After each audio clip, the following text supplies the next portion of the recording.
T-minus 10, 9, 8, The clock is 7, operating. We're underway. Tranquility Base here. Endeavor, go as run left. Hidden deep in the Alaskan wilderness lies America's latest weapon in its war on terror. The heavily defended Fort Greely is the center of America's missile defense shield, the site of state-of-the-art technology aimed at intercepting any ballistic threat to the United States. First threat in the system now showing impact location of Chicago. We are engaging at this time. Director, MCS reports a second quick alert. This is the control room where America would launch its ground-based missile interceptors. Director comms, threat to Chicago, successfully intercepted and destroyed. These operators linked up to satellites in space and radar on the ground can respond within seconds. I don't think anyone has crystal ball clarity of where the threat is and where it'll come from, but know that our crews are trained, ready, and prepared. All three threats in the system have been successfully engaged. For now, it's just an exercise, but the clock on the wall shows that America believes that the threat is real. You see the threat coming from North Korea and from Iran. Those are the two primary concerns, yes. And you believe that they have aggressive intentions, that they want to fire missiles to hit the United States? I believe that, that a threat consists of two things. One is intent, and the other is capability. Historically, of course, there's been hostile intent on the part of the North Koreans, and there's also been hostile statements by the Iranians. 3, 2, 1, mark. Tests have already been carried out. The challenge has been likened to hitting a bullet with a bullet in space. Nevertheless, America's pressing ahead with its missile defense shield at an unprecedented pace. Just a few years ago, this site was all but deserted. Just another stretch of idyllic Alaskan wilderness. But today, it's the new front line of America's defenses. Russia's vehemently opposed to such weapons so close to its borders. But even just down the road from Fort Greely, in the small town of Delta Junction, some locals are far from convinced that they are now safer. To intercept another missile, I mean, I hope it works if the missile's heading for me, but I'm not going to hold my breath. We got a little defense, basically. You know, it's kind of nice to have a defense so you don't have to go to war. Uncertainty here and beyond these mountains too. And the unanswered question, is America's missile defense shield a guarantee to protect the homeland from any future threat of attack? Jonathan Beale, BBC News, Fort Greely, Alaska. That's certainly a dramatic enough place to base it, isn't it? Visitor passing through its vast neighborhood. That's right. We're talking about NASA's New Horizons spacecraft. It sent back some new photos of Jupiter, the solar system's largest planet, of course, if you're up to speed on your space. Which I'm not. Thanks for telling me. Among other things, scientists say they show the gas giant's moons are herding dust and boulders into Jupiter's faint rings. Glad they're not there. The spacecraft made the flyby on its way to an encounter in 8 years, apparently, with Pluto, which, as we know, used to be a planet, but has fallen from its lofty exactly. position. I think when the spacecraft set off, it was a planet. I wonder if NASA's going... Who knows? By the time it gets there, 8 years from now, maybe it'll be back again. NASA's probably saying, dang, we shouldn't have sent that. I wish we'd known that before we sent it out there for a couple of $1 billion or whatever. Planeten so deutlich zu sehen gewesen, sagten Wissenschaftler im NASA-Hauptquartier in Washington. Auf den Bildern sind gewaltige Sturmtiefs und riesige Felsformationen zu erkennen. Craft during a recent fly past. You can really see what the surface of the planet looks like. The New Horizons probe actually passed within 2.3 million kilometers of Jupiter in what's called a gravity kick maneuver. It's trying to pick up speed as it dashes towards its ultimate target, which is the planet Pluto. Well, the spacecraft managed to capture the huge volcanic eruptions on the surface of Jupiter's moon Io, as well as the first close-up look at a burgeoning red storm in Jupiter's atmosphere. So some extraordinary pictures just received by us from NASA.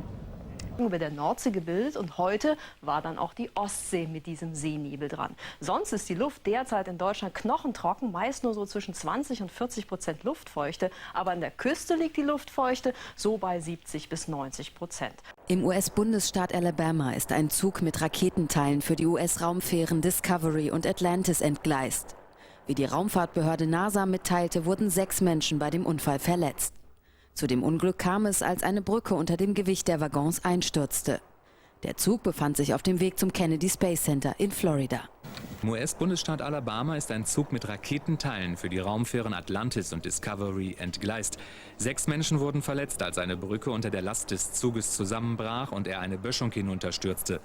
Schon vor einem Monat musste die NASA einen Rückschlag einstecken. Ein Hagelschauer hatte die Atlantis so stark beschädigt, dass der Start um 3 Monate verschoben werden musste.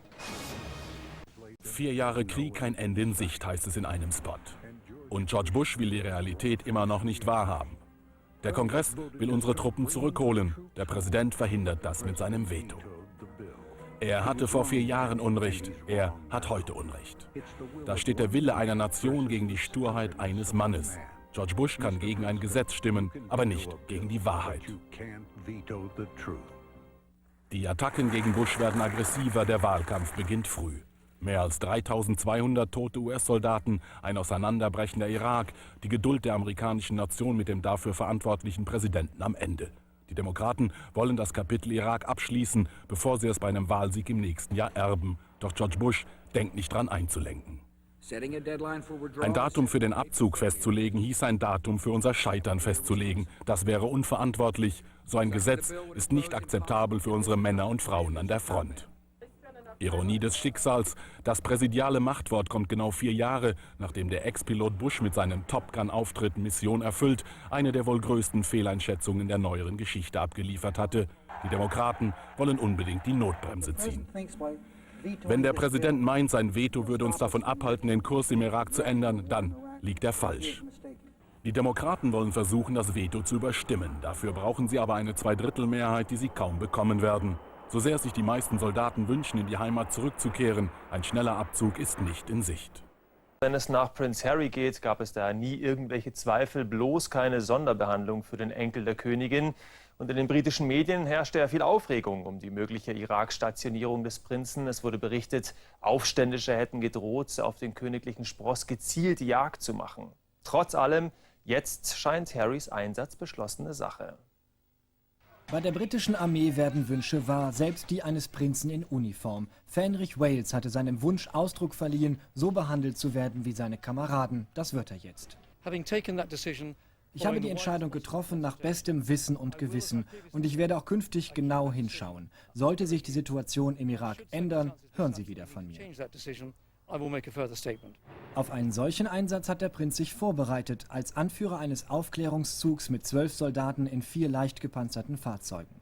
Ob er im Irak so eingesetzt wird oder am Schreibtisch endet, verrät die Armee nicht. Innendienst oder Außendienst, das wüsste auch der Prinz gern. Auf meinem Regiment lastet großer Druck. Am Ende muss mein Kommandeur entscheiden, wie ich eingesetzt werde. Und wenn er sagt, das darfst du nicht, obwohl ich es möchte, dann streite ich mit ihm. So einfach ist das. Der letzte britische Soldat, der im Kampfeinsatz im Irak starb, Paul Donaghy, gerade 18 Jahre alt. Dieser Gefahr wird sich nun auch Harry stellen. Die Milizen im Irak rasseln schon mit den Säbeln und nennen den Prinzen die Mutter aller Ziele. Die Nummer 3 der britischen Thronfolge beim Manöver. Die Armee sagt nichts dazu, ob Prinz Harry im Irak besonders geschützt wird. Nur so viel, sein Einsatz könnte im Mai beginnen und ein halbes Jahr dauern. Von seiner Freundin Chelsea Davy muss sich Harry also bald verabschieden. Dass dieser Moment kommen würde, hat der Prinz spätestens dann gewusst, als er sich für eine Karriere in Uniform entschied.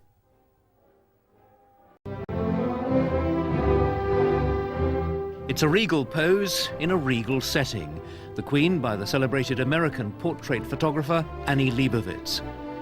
The photograph has been published to mark the Queen's state visit to the USA, which begins tomorrow, her first to the United States for 16 years.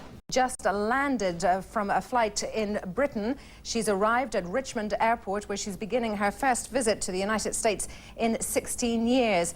During her trip in Virginia, she will meet survivors of the worst mass shooting in U.S. history, of course, the shooting which took place last month at Virginia Tech. She's 81 years of age, as we know. She's going to be joined by the Duke of Edinburgh. The plane has just landed, and indeed we're seeing there the red carpet being rolled out, and she is due, of course, as we expect momentarily, to walk down the stairs. She's not expected to say anything, of course, at this juncture, but we are knowing that she is going to give a speech in about an hour and a half, which we plan to bring you live. Now, the last time she was in the United States was at the end of the First Gulf War, when indeed the father of the current President of the United States, President George Bush, was in power. She is now going to come down the steps momentarily. We're waiting for that, and I'm just waiting on word as to whether or not we're going to wait for that, because it looks as though it's going to take a few minutes for that red carpet to be placed at the foot of the stairs. Let's leave it there for the moment, but continue the start of this program. She's there primarily to mark the 400th anniversary of the founding of Jamestown in Virginia, which was on the 14th of May 1607. It was the first settlement in what is known as modern America. Now, we're waiting for the Queen, of course, and the Duke of Edinburgh to come down those steps there. They are due to go to the Governor's Mansion in Richmond for a greeting ceremony, and then the Queen is expected to make a speech to the Virginia Assembly. Now, we also understand that later on she will reportedly pay tribute during her trip to the 32 students who died in the Virginia Tech massacre last month. And on something very personally satisfying for her, she will attend the Kentucky Derby on May 5th, that's Saturday, before heading to Washington to meet President George W. Bush. Watching World News Europe live from London, as well as watching live pictures from Richmond in Virginia as Britain's Queen Elizabeth begins a 6-day tour of the United States. It's her first trip to the US for 16 years, and it begins here in Virginia. Among the people she's expected to meet during her trip are the survivors of the worst shooting in US history, the worst mass shooting in US history, 32 students dying in the Virginia Tech massacre a month ago. Now, the Queen's plane touched down a few minutes ago, and now we're expecting any moment now Queen Elizabeth and her husband, the Duke of Edinburgh, to descend from the plane. Essentially, this trip is to celebrate the 400th anniversary of the founding of Jamestown in Virginia, that being the 14th of May, 1607. It's the first settlement in what's known as modern America. And of course, Queen Elizabeth has been meeting many presidents, including the current president. The last trip she had to the United States, she met President Bush Sr. as he was president at that time. Now, it won't all be work for Queen Elizabeth. She'll also go to the Kentucky Derby at the racetrack there at the weekend. Apparently, that is a lifelong ambition. Here now, of course, some of her entourage making their way down the steps. The red carpet we saw a few minutes ago being rolled before the plane. And then, of course, the band will strike up as we see Queen Elizabeth at the start of her first trip to the United States in 16 years. It is the 4th state visit to the US, even though she's been there 16 times. And she's been then on state trips in 1957 and also 1976 for the US bicentennial, as well as 1991. And, of course, they visited President Ronald Reagan in 1983. So here we are awaiting the Queen arriving by plane. Apparently her carbon footprint will be calculated and offset for the very first time in a state visit. So hopefully she will come down the stairs any moment now. We do know that she's going to go and meet many people at the Virginia Assembly. Then there she will make a speech, which we will be carrying live, and that's expected to take place in about an hour and a half from now. And then, of course, she will have before that visited the Governor's Mansion. Queen Elizabeth beginning her first trip to the United States in 16 years, the last time after the First Gulf War, when President Bush Sr. was in power. Everything, of course, has to be minutely precise here. And here we see the Queen emerging from her plane with her husband, the Duke of Edinburgh. Her first state visit for some time to the United States. The Queen, of course, riding on a very popular tide of popularity in the United States following the release of the film The Queen recently. Americans apparently warming to Helen Mirren's portrayal of her in that movie, essentially dated around the time of the death of Diana, the former Princess of Wales.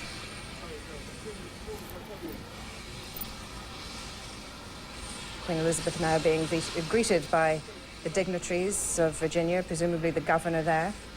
As I said, later she will go to the governor's mansion. There'll also be a walkabout in the Capitol. Americans very interested in this kind of protocol. The American public who have gathered at various vantage points for the rest of the day's festivities have been told that if the Queen on her walkabout comes near them, that they are not to talk to her unless she addresses them first. And of course they're not to touch her, which of course is very strict royal protocol. And as I say, in an hour and a half, the Queen due to make a speech to the Virginia Assembly, and it's expected that one of the highlights of her tour will be going to the Virginia Tech, where a number of students, 32 in fact, were shot dead just a month ago. There we leave that for the moment. In Wirklichkeit wurde die erste britische Siedlung 13 Jahre früher gegründet, viel weiter südlich. Und das ist jetzt genau 400 Jahre her. Davon wird allerdings weniger geredet, weil das ganz andere Typen waren. Die hatten nicht Gottesdienst im Kopf, die suchten Gold und pflanzten Tabak, importierten Sklaven und kämpften Indianerkriege. Halt schon mal richtige Amerikaner. Aber eine clevere Maßnahme fürs Image haben sie getroffen. Sie nannten ihre Siedlung Jamestown, nach dem damals amtierenden König von England, James I. Und seine wenn man das richtig macht, werden das 10 Urs, also diese 10 Urenkelin Elizabeth, kommt vorbei, um mit den Nachfahren der aufsässigen Untertanen zu feiern. Eberhard Pilz berichtet. Sie waren nicht die frommen Pilgerväter, die kamen später. Sie hatten Gold, nicht Gott im Sinn. Globalisierung vor 400 Jahren. Es war nicht der erste englische Versuch, aber doch der erste, der überdauerte. Das Plündern der neuen Welt sollte nicht länger den Spaniern überlassen bleiben. So entstand im Namen des Königs Jamestown. Dummerweise wohnte in der Gegend schon jemand. 15.000 Indianer vom Stamme der Cenakomoko wollten die Neuankömmlinge weder ernähren noch ihre eigene Lebensart verändern. Richtig Krieg führen wollten sie auch nicht. Gelegentlich wurden also Verhandlungen geführt, Tauschgeschäfte gemacht und dazwischen fleißig versucht, sich gegenseitig umzubringen.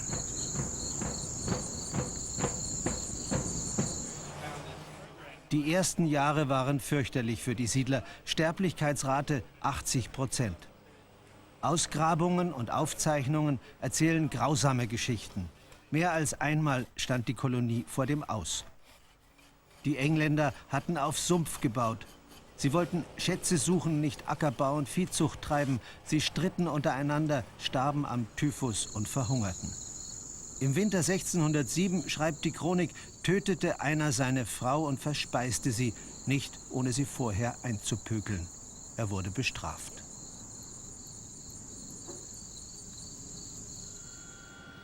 Die ersten Jahre hat Jamestown überlebt, weil immer wieder neue Abenteurer aus England eintrafen und weil in der größten Not ein Haudegen namens Captain Smith zur Stelle war. Die Legende will es, dass ihm die schöne Häuptlingstochter Pocahontas das Leben rettete, als ihn ihr Vater gefangen hatte. Die Liebe soll Jamestown ein bisschen Frieden gebracht haben. Wahr ist es nicht. Pocahontas hat später einen anderen Siedler geheiratet, der sie nach England mitnahm, wo sie kurz als Exotin gefeiert wurde. In London liegt der sagenumwobene Captain Smith in einer Kirche begraben. In Virginia hatte er es dann doch nicht ausgehalten. Er war ein Söldner, ein Typ aus dem Mittelalter, während in der amerikanischen Kolonie rasant die Neuzeit ausbrach. Es begann mit der Entdeckung, dass Tabak in Virginia prächtig gedieh. Das war besser als jeder Goldrausch. Die Plantagenwirtschaft vertrieb die Indianer. Aus Afrika wurden die ersten Sklaven nach Amerika importiert. Und nach wurde aus der Risikokapitalgesellschaft Virginia Company, die den Sprung über den Atlantik gewagt hatte, eine blühende Kolonie, die dann allerdings mit dem Unabhängigkeitskrieg der englischen Krone bekanntlich verlustig ging. Die Amerikaner feiern den 400. Jahrestag der Landung in Jamestown als eine Geburtsstunde ihrer Nation.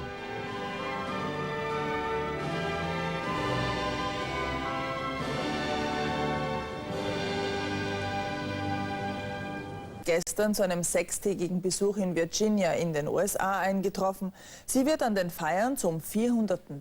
Jahrestag der Ankunft der ersten Siedler in der neuen Welt teilnehmen. Gleich am Beginn ihres Besuchs hat sie den Angehörigen der Opfer des Amokslaufs von Blacksburg ihr Mitleid ausgesprochen. Blumen und Jubelrufe für die Queen. Tausende Schaulustige säumen die Straßen. Der Anlass für den insgesamt 4. Besuch der britischen Königin in den USA ist geschichtsträchtig.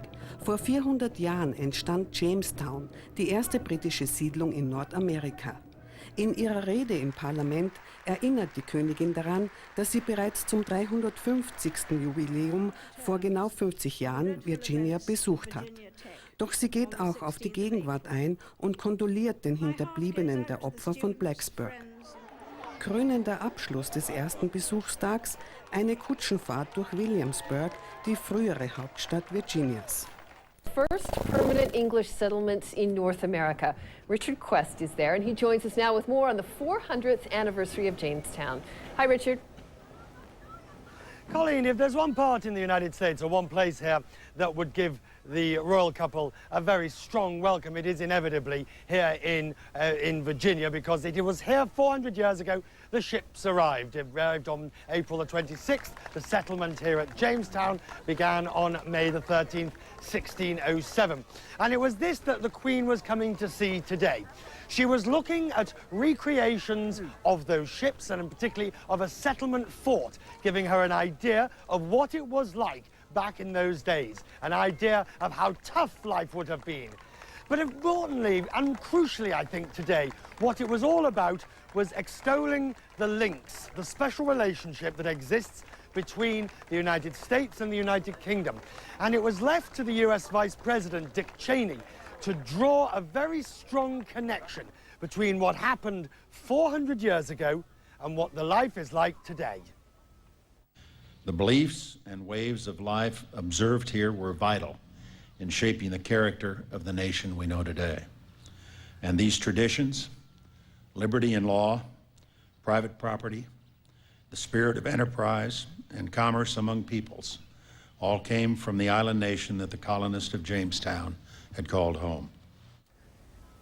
Now, the really interesting thing about that, Colleen, is when those settlers came over here on ships like the Susan Constant, the Godspeed, and the Discovery, their aim was to come here to find gold, silver, precious metals. They were also looking for a route through Asia. They thought, they had no idea perhaps, that North America, the continent, was so large, and they thought that from Chesapeake Bay up the James River they would find a route across to the Pacific. They never did. Of course, it doesn't exist. They never found the gold. They never found the silver. What they brought with them instead, Colleen, and this is what has been emphasized again and again, is the rule of law, the English common law. And that, I think, has been celebrated as much with the Queen's visit as just about anything else, Colleen. All right, Richard Quest for us. Thanks a lot, Richard. Richard's getting to travel the Queen. He looks like you're having a great time, steeped in history. Yeah, and he said it's pretty royalty. subdued there, as these things often are, but the people he's talking to say they're just thrilled to see her. I mean, just thrilled. Absolutely. There you We got A vast ocean of ice, an expanse of untouched wilderness. This is Spitsbergen, an island located within the Arctic Circle. Quite literally the top of the world. The Arctic is one of the largest unspoiled regions on Earth, but it's a region that's rapidly changing. Well, the impact of climate change is already visible. Here in the Arctic, ice caps or glaciers like these are shrinking as parts of the polar region warm twice as fast as the global average. NASA scientists say in just 1 year, between 2004 and 2005, the Arctic ice that survives summer shrunk by 14%. 750,000 square kilometers, more than 250,000 square miles, an area the size of the state of Texas. One study published in the journal Geophysical Research Letters even suggests that the Arctic could be free of all summer ice as early as 2040, an event that could have major consequences. We think of the bears and the seals, but there's a whole ecosystem that's part of that, the fish. And so when that ice changes, when it's not there in the summer, that whole ecosystem comes apart. We don't know whether organisms like bears can adjust in 4 or 5 generations. It's a very short time. But the fisheries, the big animals, the hunters that depend on those big animals, that whole system seems to come apart. Well, on my recent trip there, we didn't get to see polar bears. But in the future, with sea ice melting earlier and forming later, the sight of one of these photogenic beasts may become even rarer as their food resources dwindle. And if global temperatures keep on rising, there's every chance that this Arctic archipelago could also change from one of the most powerfully picturesque locations I've ever visited to just another barren island and just another ocean. Becky Anderson, CNN, Spitsbergen, above the Arctic Circle. Walter Schirra, one of the Mercury 7 who flew the first manned US space flights. He died of natural causes in a hospital in California. He was 84. Herzlich willkommen, liebe Zuschauer, bei Aspekte. Dass schöne Frauen immer wieder Streit auslösen, macht sie nur noch begehrenswerter. Im Fall der schönsten Frau der Welt geht der Zoff in eine neue Runde. Ägypten will Nofretete zurück. Zumindest für 3 Monate soll die Pharaonengattin in ein neues Museum. Doch Berlin blockt, sagt kategorisch Nein. Nofretete, was auf Deutsch so viel heißt wie die Schöne ist gekommen, soll in Berlin auf der Museumsinsel bleiben und auf gar keinen Fall zur Schönen werden, die gegangen ist und nicht wiederkommt. Außerdem, so die Berliner, ist die Dame zwar zeitlos schön, aber mit über 3000 Jahren zu fragil fürs Reisen. Wo gehört Nofretete hin? Dazu Frank Vorpal.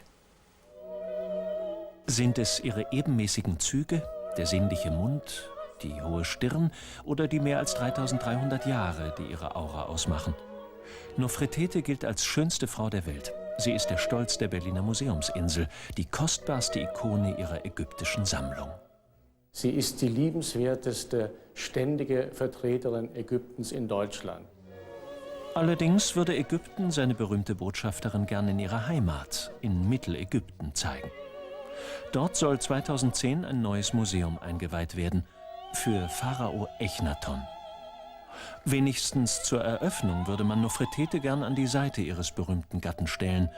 Schließlich hat das Paar einen neuen, einzigen Gott eingeführt und damit den Monotheismus erfunden. Doch die Deutschen wollen Nofretete nicht nach Ägypten ausleihen, aus Angst, sie würde dann für immer am Nil bleiben. Die Deutschen wissen, dass Nofretete 1913 illegal nach Deutschland verschleppt wurde. Das war alles andere als legal. In Berlin sieht man das anders.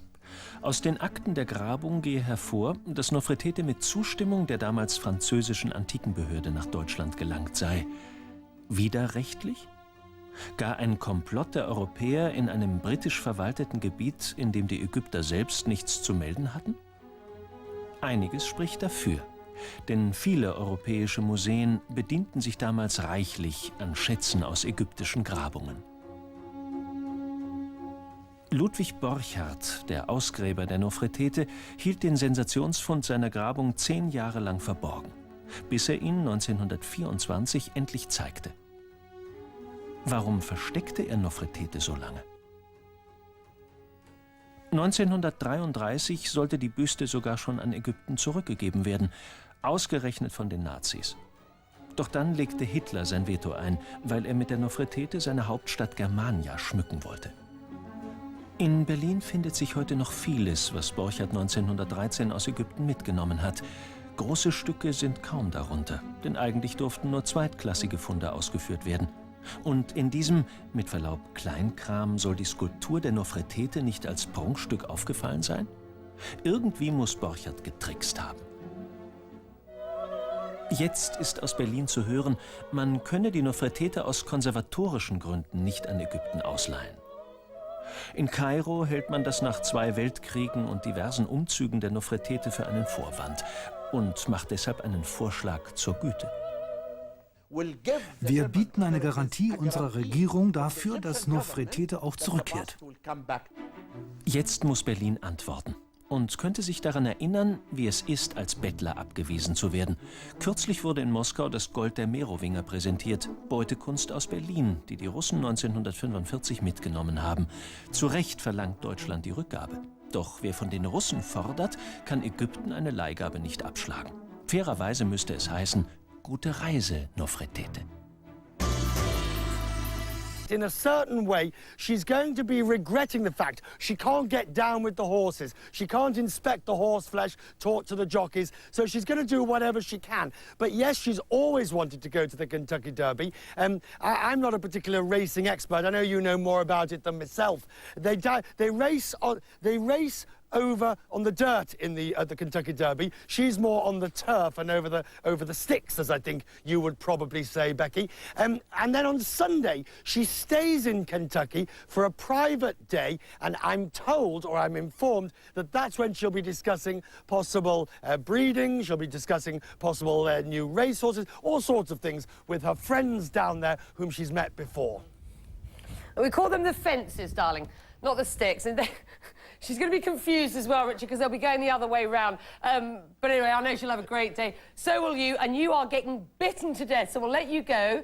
Tout n'est pas possible. Ooh la la! Look who's running for president of France. Ségolène Royal versus Nicolas Sarkozy. Not that we're obsessed with their looks or anything. Sarkozy and Royale are ridiculously good-looking, aren't they? America is having its first Decision 08 debates.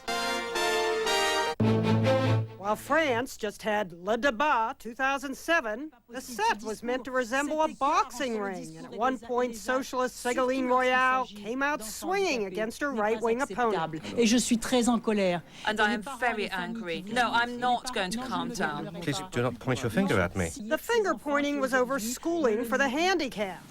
What is quite clear is that you lose your temper extremely easily, madame. I'm not losing my cool. Je vous dire autre chose. I would never have dared to speak of you in this way. Condescendant. Don't be condescending. America's female presidential candidate hasn't had a chance to get mad during a debate. What Barack said is right. Right, but in the past, Senator Clinton has had the occasional tense debate moment.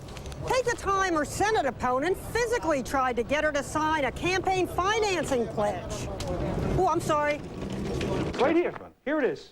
Let's sign it. I admire that. That was a wonderful performance, and I want you to sign it. And you did it very well. I'm not asking you to admire it. I'm asking you to sign it. Right here. Sign it right now. Well, we'll shake. We'll shake on this. No, I want your signature. He didn't get it. Senator Clinton famously favors pantsuits. Her French counterpart favors dresses. Both have been caught by paparazzi in their swimsuits. With the French election this coming Sunday, Royale is trailing Sarkozy, but not by much. I won't calm down. In order to be president of the Republic, not when there's injustice. Some forms of anger are perfectly healthy because they reflect people's suffering. Pity the suffering interpreters. When the 2.5-hour marathon debate was over, you could hear congratulatory kisses as the commercials rolled and the interpreters giggled. And during a weed killer commercial, who better to weed out the winner than those who played their parts? I think yours did better than mine. I'm not sure. I thought yours did better. I thought he was very technical. Whatever you do, don't call the female candidate hot. I'm not losing my cool. I haven't lost my cool. I'm not losing my cool. I'm disgusted and I'm revolted. Ginny Mo, CNN, New York. And that is it from Business International, the team here in London on CNN. World News, though, of course, is next. Do stay with us, and we'll see news after this.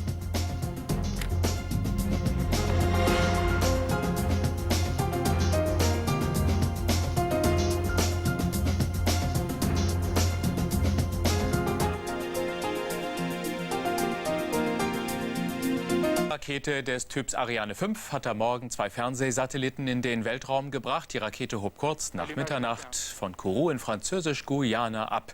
Eine halbe Stunde später setzte sie im Abstand weniger Minuten die beiden Satelliten Astra 1L und Galaxy 17 in ihre vorläufigen Umlaufbahnen aus. Ein erster Starttermin 24 Stunden zuvor musste wegen zu starker Höhenwinde abgesagt werden. Astra 1L soll Europa mit Programmen für hochauflösendes Fernsehen versorgen und kann die Region von den Kanarischen Inseln bis zur russischen Westgrenze abdecken. Ein anderes teures Satellitenprojekt ist jetzt in Gefahr geraten. Dazu unser Nachrichtenüberblick. Milliardendesaster. Die EU-Kommission will das Firmenkonsortium für den Aufbau des Satellitennavigationssystems Galileo auflösen und den Auftrag neu ausschreiben. Grund dafür ist offenbar, dass das Konsortium Fristen für das Projekt nicht eingehalten hatte. Dies verlautet aus EU-Kreisen. Die Kosten von 3,4 Milliarden Euro müssten dann zunächst von den Steuerzahlern getragen werden. Galileo soll dem amerikanischen Navigationssystem GPS Konkurrenz machen. She's already shaken goodness knows how many hands and collected heaven knows how many bouquets, to say nothing of 2 speeches and endless small talk with officials. And all of it, of course, in the line of duty which she is still happily performing at the age of 81. But this weekend, the Queen is doing something she wants to do before heading to Washington and the White House. She's spending 2 days concentrating on her abiding passion for horses, visiting once again the Kentucky ranch of the former US ambassador to Britain, William Farish, himself a noted horse breeder. But that's not all, because later today the Queen is off to the races. Nothing unusual in that. The Queen's been to the races many times, of course, but there's one race she's never seen. It's the premier flat race here in the United States, the Kentucky Derby. And later today, the Queen is off to see it. It won't quite be Epsom or Royal Ascot, but so long as top-class, 4-legged bloodstock is involved, the Queen should be guaranteed a good time. Nicholas Witchell, BBC News, Virginia. Britain's Prime Minister Tony Blair is thought to be just days away from announcing the end of 10 years in power. He'll then face one of the toughest challenges of his life, adapting to a world minus the power and influence he's so used to. So how might a 54-year-old ex-world leader fight off the retirement blues? If nothing else, world leaders can usually look forward to a few years of fame as waxwork figures in London's Madame Tussauds. But after years in power, being groped and mauled by tourists is a bit of a come-down. So what will Tony Blair do now? Will he cash in on his years in power and take on some lucrative directorships? Or will he follow the example of his old friend Bill Clinton and make millions of dollars on the lecture circuit?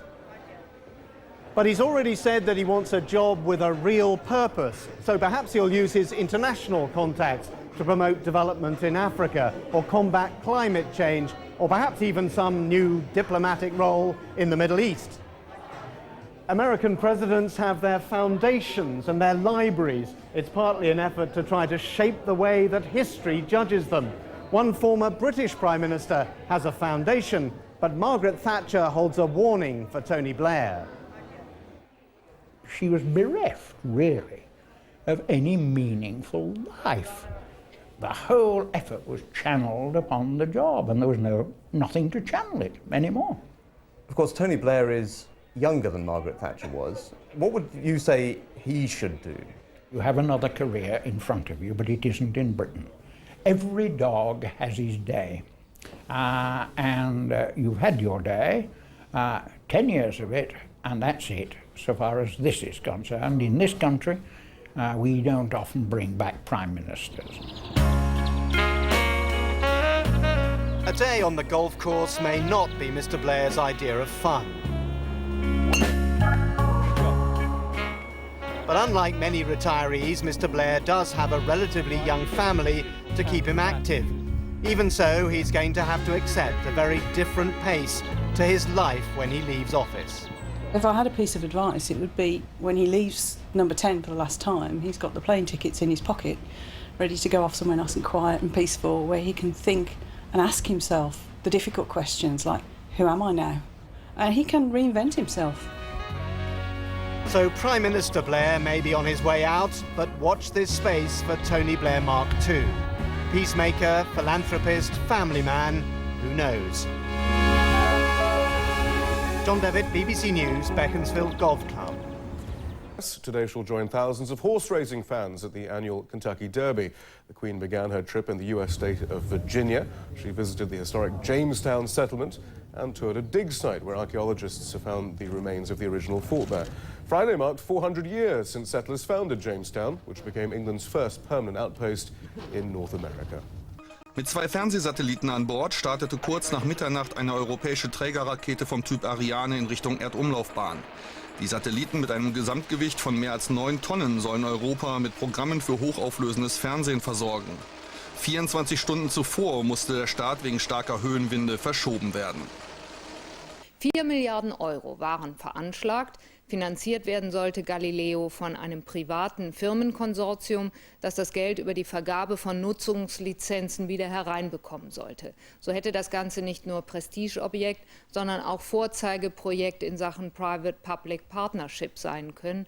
Aber zumindest Letzteres hat nicht funktioniert, denn die Firmen werden sich untereinander und mit der EU nicht einig. Das heißt, um wenigstens noch das Prestige zu retten, müssten nun die Steuerzahler einspringen. Markus Preis. Hier oben in schwindelerregender Höhe schwebt sie schon, die Technik, die Europa gerne hätte. Satellitennavigation made in USA. Das GPS-System ist heute führend und ermöglicht am Boden zielsichere Navigation. Auch Autofahrern auf Europas Straßen. Doch Europa brauche ein eigenes System, findet nicht nur der deutsche Verkehrsminister. Schließlich könnten die USA GPS jederzeit abschalten. Nur Konzerne wie RDS und Telekom scheuen offenbar das Risiko bei Galileo. Das Projekt droht zu scheitern. Wir haben aktuell Schwierigkeiten mit einem Unternehmenskonsortium, das den Aufbau des 30 Satelliten umfassenden Systems gewährleisten sollte. Hier hat man sich nicht über die Arbeitspakete und über die Risikoverteilung einigen können. Das müssen wir schleunigst beenden, um nicht Zeit zu verlieren. Zum schleunigen Beenden soll nun Europas Steuerzahler einspringen, den Bau finanzieren mit Milliardenbeträgen. So günstig wie möglich verspricht die Politik, doch das ist in Europa oft schwierig, wie gerade Galileo gezeigt hat. Aus unserer Sicht ist es erschreckend, dass die Partikularinteressen, die nationalen, man hat sich ja nicht mal über die Kontrollzentren einigen können. Eines wäre nötig gewesen, 3 waren es am Schluss, Deutschland, Italien und Spanien, dass man wieder sieht, dass es hier eigentlich um reine nationale Interessen geht und nicht um das angebliche europäische System. Droht also die nächste Pleite bei Europas Weltraumplänen? Zweifel bestehen, ob Galileo genug Kunden finden kann gegenüber dem kostenlosen GPS, zumal eine militärische Nutzung nicht vorgesehen ist. Und auch die Haftung spielt eine Rolle. Die Industrie weigert sich, gewisse Risiken zu übernehmen, etwa wenn ein Flugzeug abstürzt, das mit Galileo gelotst wird. Momentan denken wir nicht, dass dieses Konsortium in der Lage ist, das Galileo-System auf die Beine zu stellen, in der Zeit und in der Art und Weise, wie wir uns das vorgestellt haben. Europa will sich nach oben katapultieren. Bis 2012 soll Galileo laufen.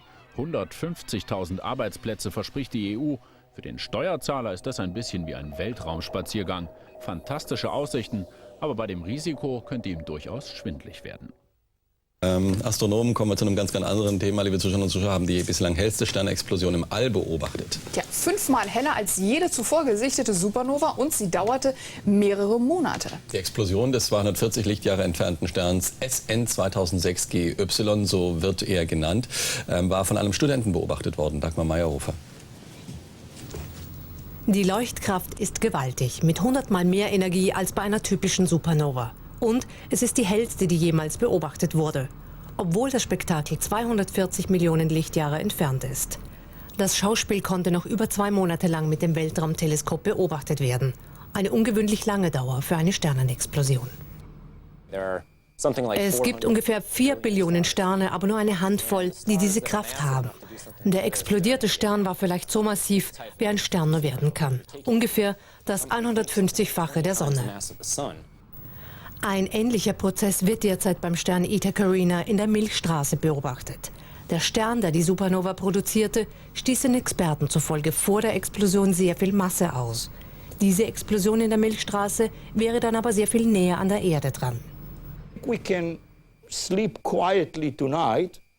Ich denke, wir können trotzdem ruhig schlafen, weil wir wissen, dass Eta Carina die Erde nicht auslöschen kann. Aber wir werden alles genau im Auge behalten. Möglicherweise wird auch dieser Stern eines Tages als Supernova explodieren und den Wissenschaftlern ein erneutes Spektakel bieten.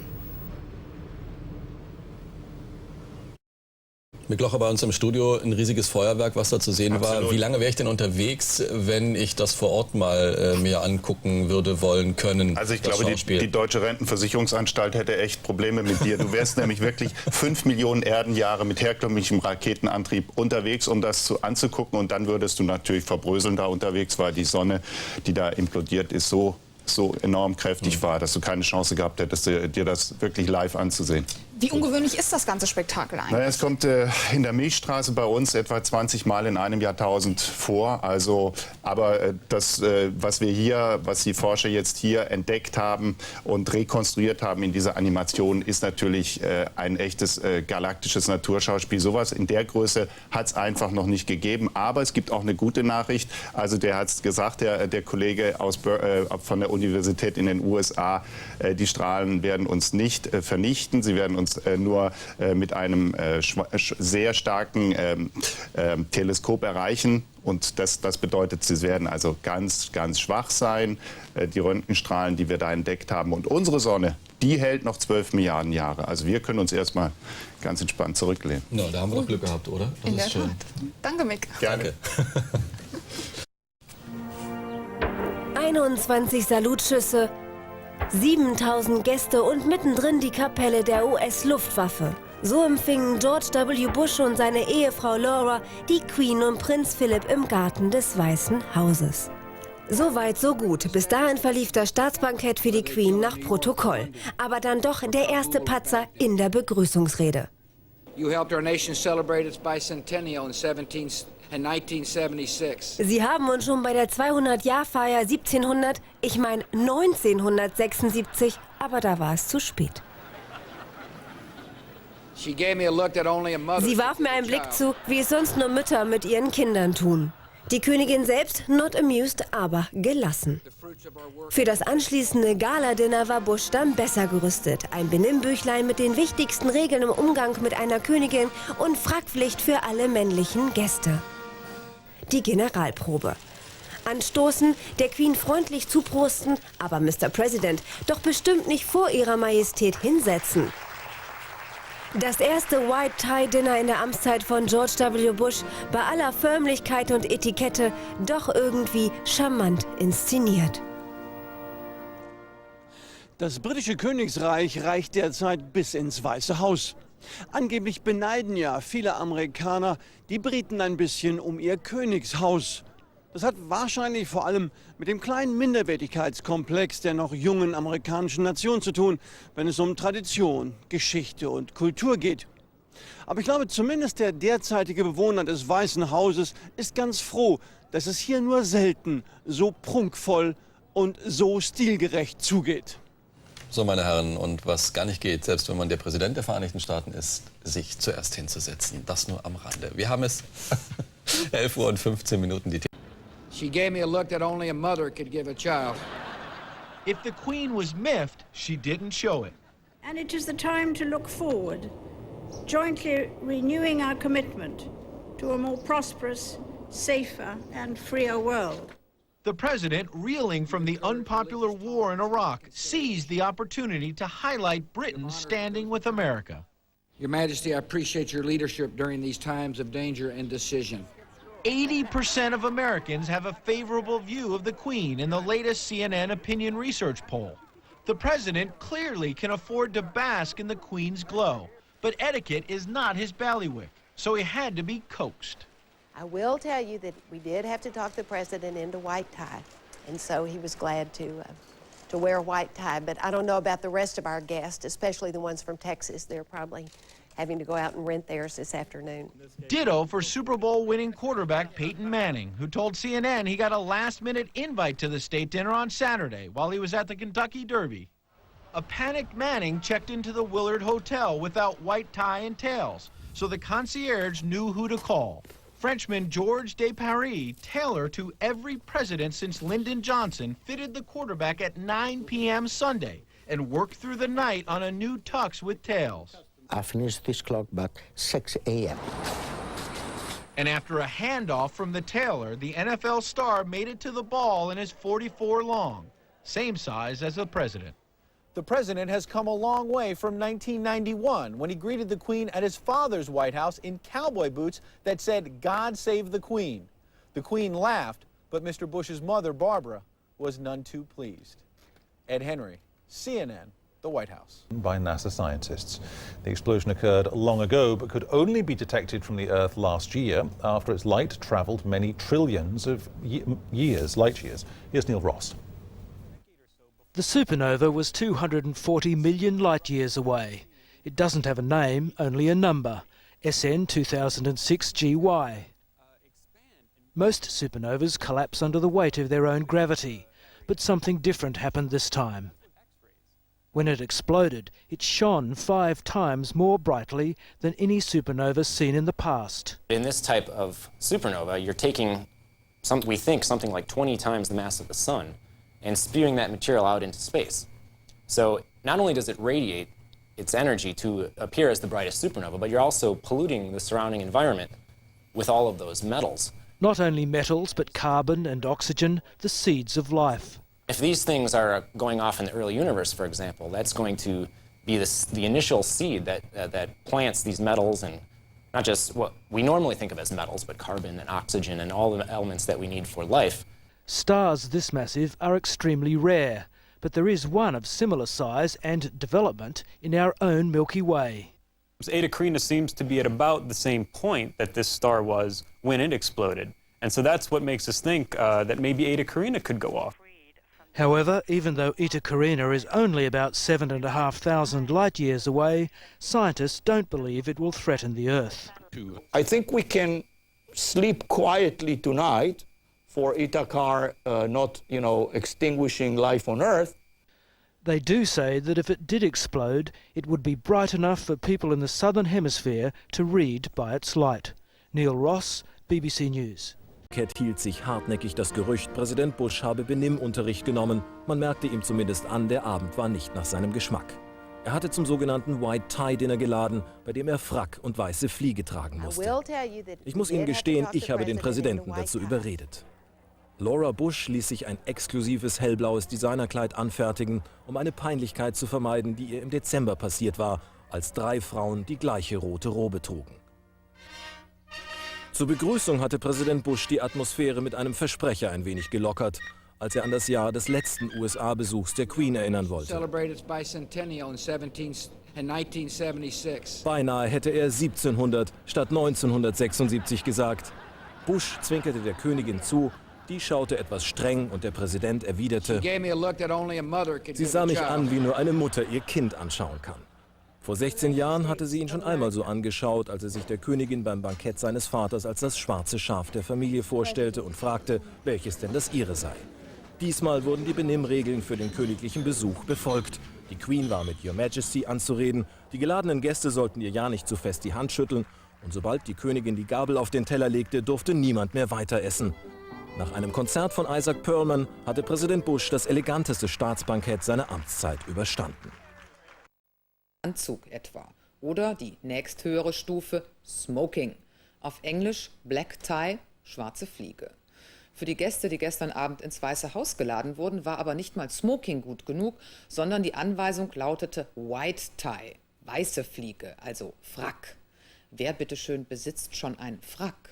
Abgesehen natürlich von Mitgliedern des Hochadels, aber der war ja auch zu Gast. Die Queen höchstpersönlich gab sich die Ehre, eine durchaus reisefreudige Dame, die sich allerdings die letzten 16 Jahre in Amerika nicht mehr hatte blicken lassen. Insofern war White Tie, Frack, natürlich absolut angemessen. Aus Washington, Eberhard Pilz. Das Weiße Haus ist kein Palast und der Präsident kein Freund des Fracks. Zum Dressman taugt er einfach nicht. Dagegen, wie zu Hause, wirkt die Queen, die Windsors bei den Bushs, ein Hoftheater. Zum Dinner geladen, verdiente Würdenträger der Nation. Viel Politik, ein wenig Wirtschaft, Kunst und Sport. High Society auf republikanisch eben. Mit 10 US-Präsidenten hat Elisabeth II. Schon getafelt. In über 50 Jahren Herrschaft. Das macht gelassen. Regierungen in ihrem Land und meinem kommen und gehen. Doch immer müssen wir miteinander reden, aufeinander hören, Meinungsverschiedenheiten aushalten, einig sein.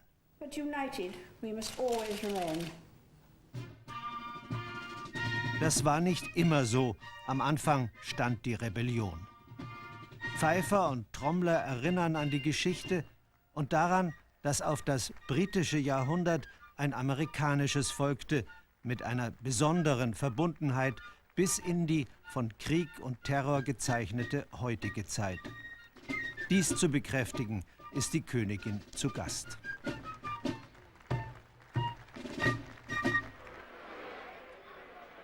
Für das sonst eher hemdsärmelige Washington ist die feine Gartenparty in der Residenz des britischen Botschafters ein Großereignis wie Karneval im Mai. Den Hutgeschmack der britischen Gastgeber treffen nicht alle, aber viele bemühen sich. Seit Wochen hatten sie viel zu tun, Putzmacher, Schneider und die Visagisten. Der einzige Herr mit Hut ist seine königliche Hoheit, Prinz Philipp, Bürgertöchter inspizierend.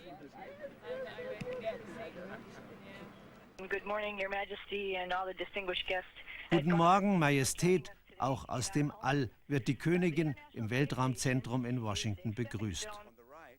Unermüdlich führt sie die Farbpalette ihrer Garderobe vor. Das gibt auch den Pflichtstationen des Besuchsprogramms speziellen Charme. Musikstunde im Weißen Haus zum Nachtisch nach dem Galadinner. Man kann sich des Eindrucks nicht erwehren, dass die Nachfahren der ehemaligen Untertanen ihrer Majestät klammheimlich ein bisschen Sehnsucht haben nach dem Glanz der Monarchie.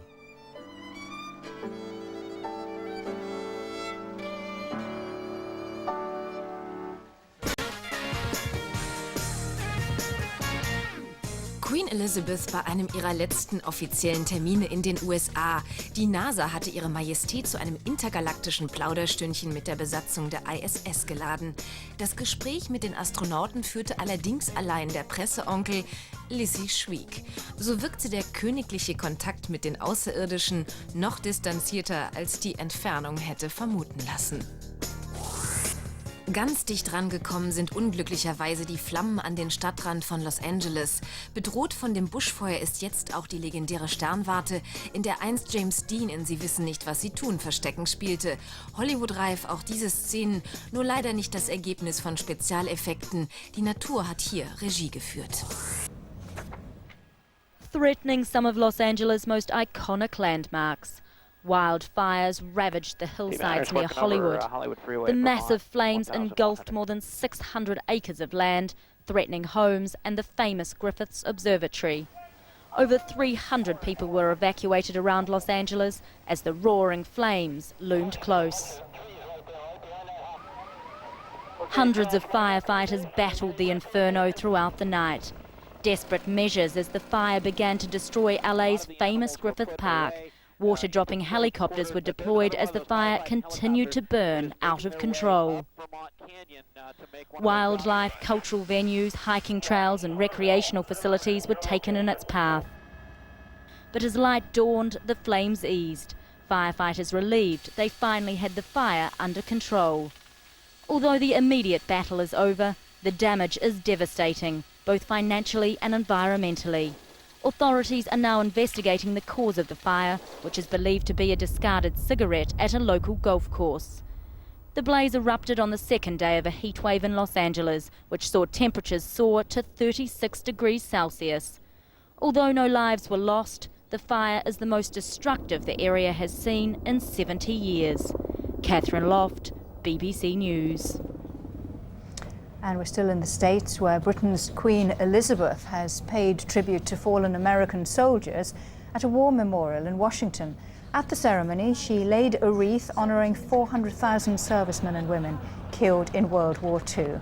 And she also hosted a dinner in honour of President Bush. Die Flammen kamen der Sternwarte im Griffith Park bedrohlich nahe. Rasend schnell fraßen sie sich durch die Hügel von Hollywood. Dichter Rauch stand über Los Angeles. Am Abend rief die Polizei die Anwohner der nahegelegenen Villensiedlungen auf, ihre Häuser zu evakuieren. Alle Bewohner müssen sofort das Gebiet verlassen. Ein Blick aus dem Fenster machte den Ernst der Lage schnell klar. Überall Feuer und beißender Rauch. So schnell wie möglich brachten sich die Anwohner in Sicherheit. Etwa 200 Feuerwehrleute konnten schließlich verhindern, dass die Flammen auf die Häuser übergriffen. Der Brand war in der Nähe des berühmten Hollywood-Schildes ausgebrochen. Vorsorglich wurde auch der Zoo von Los Angeles evakuiert. Die Behörden verhören einen 20 Jahre alten Mann mit Verbrennungen, den sie verdächtigen, das Feuer gelegt zu haben. So dry conditions, in the fires it's 10% humidity, 10%, while at the airport in Los Angeles 75%. In that case it's more normal, but no change in store. The winds are going to go up and down in speed. While we have high pressure, we don't get any rain, things are going to continue to be bad. That's one story in the United States. The other one off the coast of the Carolinas here, Georgia and Florida, we have a low pressure center that may become, in a way, even though it's subtropical, may become the first tropical cyclone or tropical storm in the season. It's going to bring battering waves and also beach erosion in the Carolinas, in Georgia and in Florida. Babybären und Medienstar aus Berlin ist es in den letzten Tagen ja ein bisschen ruhiger geworden. 4 Monate ist Knut jetzt alt und noch immer tollt er zweimal täglich mit seinem Pfleger durchs Gehege. Lars Wagner sagt Ihnen, ob sich Knut verändert hat. Mittlerweile ist aus dem süßen Eisbärbaby ein kräftiges Kerlchen geworden. Fast 20 Kilogramm bringt Knut nun auf die Waage, 200 Gramm kommen täglich dazu. Noch vor 7 Wochen, als er sich das erste Mal in der Öffentlichkeit zeigte, war sein Fell noch strahlend weiß und das Köpfchen rund. Schaut man genau hin, ist nun die raubtiertypische Keilform deutlich zu erkennen. Mit seinem Pfleger durchs Gehege zu toben, ist für Knut aber immer noch das Größte. Wenn er natürlich jetzt größer wird und dann also irgendwann die 60-70 Kilo Grenze erreicht, dann werden sich die Spiele sicherlich verändern. Das ist ganz klar. Er wird weiterhin ab und zu mal versuchen zu raufen, aber die Spiele werden härter werden und dann müssen wir einfach sehen, wann die Grenze ist. Geht es nach seinen Fans, könnte das tägliche Schaulaufen des kleinen Eisbären aber ewig so weitergehen. Kaum betritt Knut seine Bühne, jubeln ihm die Massen zu. Noch immer ist die Begeisterung riesengroß. Zehntausende haben ihn bisher live gesehen. Klar, dass so ein Mammutprogramm ganz schön anstrengend ist. Heute ist er etwas ruhiger, er ist etwas schläfriger, er hat wieder ein bisschen Probleme bei seinen Zähnen, ein bisschen eine leichte, dicke Backe gehabt. Aber das ist ja normal, das haben wir ja schon mal erlebt. Die Tage, an denen Knut so spielerisch zubeißt wie jetzt, sind also gezählt. Noch kann sich sein Pfleger mit dem Pullover schützen. In ein paar Monaten müssen die beiden dann voneinander Abschied nehmen. Müssen alle sterben, was gar nicht lustig ist, weil die Bienen, das wissen wir ja noch aus dem Sexualkundeunterricht, zum Besamen sind. Ohne Bienen keine Kinder, also keine Früchte oder Beeren, was mich zu Knut, dem Bären, bringt. Und der ist in der großen Kette unnützer Lebewesen der mich am meisten auf die Palme bringt. Nicht etwa, weil Knut, und bitte erinnern Sie sich an meine hellseherischen Worte, ein Raubtier ist, das irgendwann in den nächsten 15 Jahren seinen liebenvollen Wärter, einen namenlosen Siegfried oder Roy, brutal zerfleischen wird. Knut macht mich sauer, weil ein blöder kleiner Eisbär die Nation bewegt, aber die Misere hunderttausender Menschen in diesem Land nicht. Eigentlich macht mich Knut so sauer, weil er zeigt, wie dumm wir sind, wie unempfindlich. Stefan Schwarz über Knut, diesen knudeligen Bären. Ja, wisst ihr, können wir nur die ganze Zeit. Oh, was, schon im Berliner Zoo? Da ist der kleine Knut, der kleine Kuschelbär. Der ist so süß. Hast du schon den Knut gesehen? Oh, guck mal da drüben, der kleine Knut ist so süß. Doch weißt du was? Ich scheiße auf Knut. Spätestens, wenn man dann im Netz auch sich ein bisschen mal umschaut und merkt, dass es auch die Antiseiten gibt, dann weiß man, dass man einen Star geboren hat, einen Star hier hat. Dann, wenn man Gegner hat, dann ist man anscheinend auf dem Top-Level angekommen. Vor 2 Tagen hat Knut die ganze Zeit in der Ecke gelegen und geschlafen. Und es kamen trotzdem immer noch 15.000 Menschen am Tag in den Berliner Zoo, in 4 Schichten pro Stunde. Es ist unheimlich. Ist das Ende nah? Und ist Knut, das von der Mutter verstoßene Eisbärenkind, nur gerettet worden, um uns alle zu retten? Oder sind wir alle nicht mehr zu retten? Es ist gerade die Nichtigkeit von Knut, die ihn so beliebt macht. Man kann auf ihn wie auf ein weißes Blatt alle eigenen Wünsche eintragen. Und das funktioniert bis zum heutigen Tag offenbar großartig. Aber ist Knut wirklich so süß, dass an ihm alle Bedeutungen kleben bleiben? Eisbären in Flaschenaufzucht gab es ja nun schon etliche, sogar in Berlin. Aber noch nie zuvor multiplizierte sich ein kleiner Knuddelfaktor mit tausenden Handyschnappschüssen und Dutzenden Coverfotos zum Megastar. Hier mit Leonardo DiCaprio. Eine gewaltige Ideenblase, in die sogar die letzten Fragen der Menschheit hineinpassen.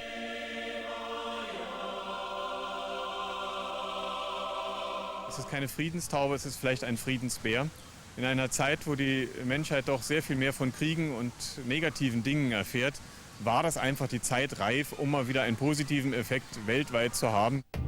Es sind vor allem die Bilder von den machtvollen Veränderungen im schon länger nicht mehr ewigen Eis, denen das mächtigste Landraubtier der Erde, der Eisbär, hilflos gegenübersteht.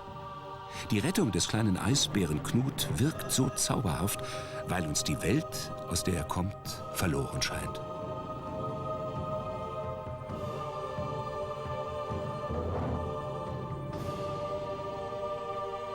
Ich glaube, die moderne Gesellschaft hat eigentlich nur noch eine Religion, in der sich alle treffen können. Und das ist die Natur, die angebetete und die zu rettende Natur.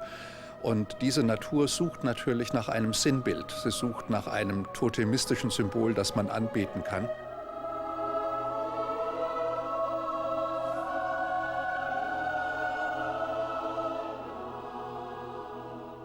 Aber die Zeit läuft ab. Nicht nur fürs Klima, auch für Knut. So viel, wie in ihn hineingestopft wurde, soll auch wieder herauskommen. Knut ist der Stoff nicht nur für Stofftiere, sondern auch für Hits, Bücher, Naturschutzkampagnen, Zoo-Einnahmen. Die Erwartungen an das Geschäft sind groß, aber nur solange er klein ist. Wir Zoologen glauben, dass er mit einem Jahr bei 80 Kilo irgendwo sein Kindchenschema völlig verloren hat. Und dann muss man einfach sehen, was noch überbleibt. Noch aber haben alle nur Augen für den kleinen Eisbären. Außer vielleicht die 12 Securities. Diese beobachten das Publikum, denn man weiß nie, ob Knut seinen Ruhm auch wirklich überlebt. Ob am Ende alles Knut wird, kommt. Die Nachrichtenagentur Associated Press meldet, dass Großbritanniens Premierminister Tony Blair mit ziemlicher Sicherheit heute sagen wird, wann er denn nun tatsächlich zurücktritt. Britische Zeitungen berichten, dass es am 29. Juni soweit sein wird. Als Nachfolger wird Blair höchstwahrscheinlich Schatzkanzler Gordon Brown vorschlagen. Tony Blair ist jetzt seit mehr als 10 Jahren im Amt. Allerdings hat er doch eine Menge von seiner Popularität verloren. Hauptgrund ist die Beteiligung britischer Soldaten am Krieg im Irak. Außerdem waren seine Minister in zahlreiche Skandale verwickelt. Aus London zugeschaltet unser Großbritannien-Korrespondent Arndt Striegler. Arndt, wenn Tony Blair heute den Zeitpunkt seines Rücktritts bekannt geben wird, dann kann man schon mal so eine Form von Schlussstrich ziehen. Und was bleibt dann? Da bleibt vor allen Dingen natürlich der bittere Nachgeschmack des Irakkriegs. Tony Blair ist seit über 10 Jahren in der Downing Street überaus erfolgreich, vor allen Dingen innenpolitisch. Er hat den Gesundheitsdienst wieder auf die Beine gebracht. Er hat viel für dieses Bildungssystem getan. Er hat viel für die Gleichberechtigung von Minderheiten getan. Das Einzige allerdings, was die Wähler an ihm ankreiden, ist der Irakkrieg. Das wird ihm als böser Fehler angekreidet. Und Meinungsumfragen zeigen immer wieder, dass genau dieser Irakkrieg für Labour jetzt vielleicht auch zum Todesstoß werden könnte. Bei den jüngsten Kommunalwahlen kam Labour auf einen ganz schlechten Stimmenanteil. Zum ersten Mal in Schottland zum Beispiel ist die Partei des Regierungschefs jetzt nicht mehr die stärkste Partei. Und man muss ganz eindeutig sagen, Tony Blair wird in die Geschichte eingehen, nicht als einer der erfolgreichsten Politiker hier in Großbritannien, sondern als der Mann, der Großbritannien in den Irakkrieg geführt hat. Arndt, sein wahrscheinlicher Nachfolger Gordon Brown. Das Netteste, was über diesen Mann momentan noch zu lesen ist, er mache einen soliden Job. Scheint relativ uncharismatisch. Wie soll ausgerechnet dieser Mann die Labour Party wieder auf Vordermann bringen? Das ist eine gute Frage. Das fragen sich politische Beobachter hier in London heute Morgen auch. Brown ist mit Sicherheit kein Strahlemann, so Tony Blair. Tony Blair hat es verstanden, immer wieder innerhalb der vergangenen 10 Jahre gute Soundbites zu liefern. Das heißt, beim Volk beliebt zu bleiben. Brown gilt als eher introvertiert, als zurückhaltend. Er ist zwar respektiert, immerhin ist er seit 10 Jahren Schatzkanzler in Großbritannien und die Wirtschaft hier in Großbritannien läuft seit 10 Jahren relativ gut. Allerdings wird er wohl respektiert beim Volk, geliebt wird er aber mit Sicherheit nicht. Und wenn Gordon Brown, muss man sagen, wird alle Hände voll zu tun haben, Labour beim Volk und bei den Wählern wieder beliebter zu machen. Arndt Striegler, besten Dank für den Augenblick, für diese Informationen aus London. Er ist empfangen worden in Brasilien fast wie ein Popstar, Papst Benedikt XVI. Bei der Ankunft in Sao Paulo jubelten rund 10.000 Menschen ihm zu. Der Papst wiederum versprach aufregende Tage. Das gilt wohl vor allem für brasilianische Politiker, die sich für die Abtreibung im größten katholischen Land der Erde einsetzen. Ihnen droht mit dem Segen des Papstes die Exkommunikation. Iris Theissen. Einzug in Sao Paulo. Trotz des kühlen Herbstwetters säumten tausende Gläubige die Straßen, jubelten ihrem heiligen Vater zu. Danke, danke, ich bin sehr bewegt von eurem warmherzigen Willkommen.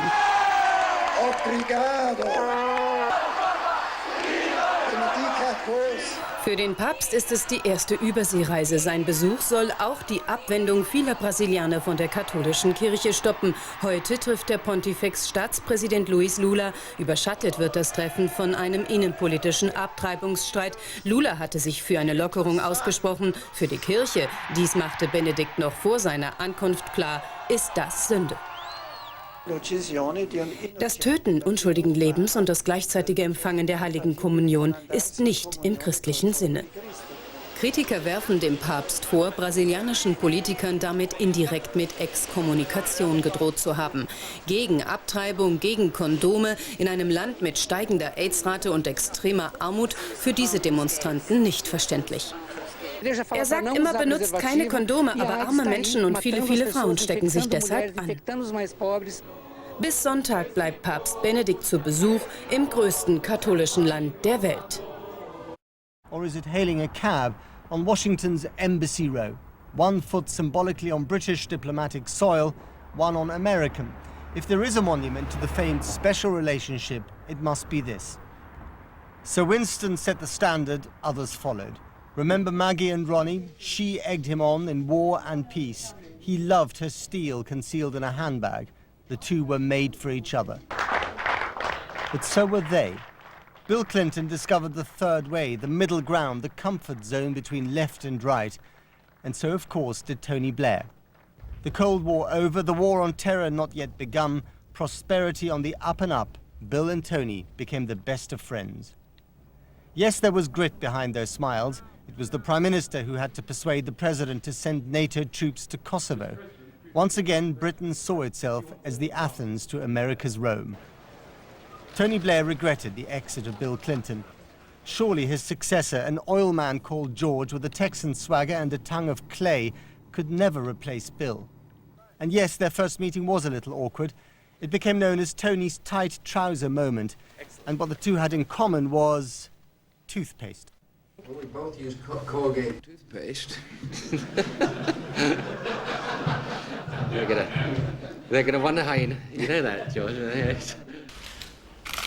They disagreed on climate change, the UN and the International War Crimes Tribunal. But their relationship changed on one day in September.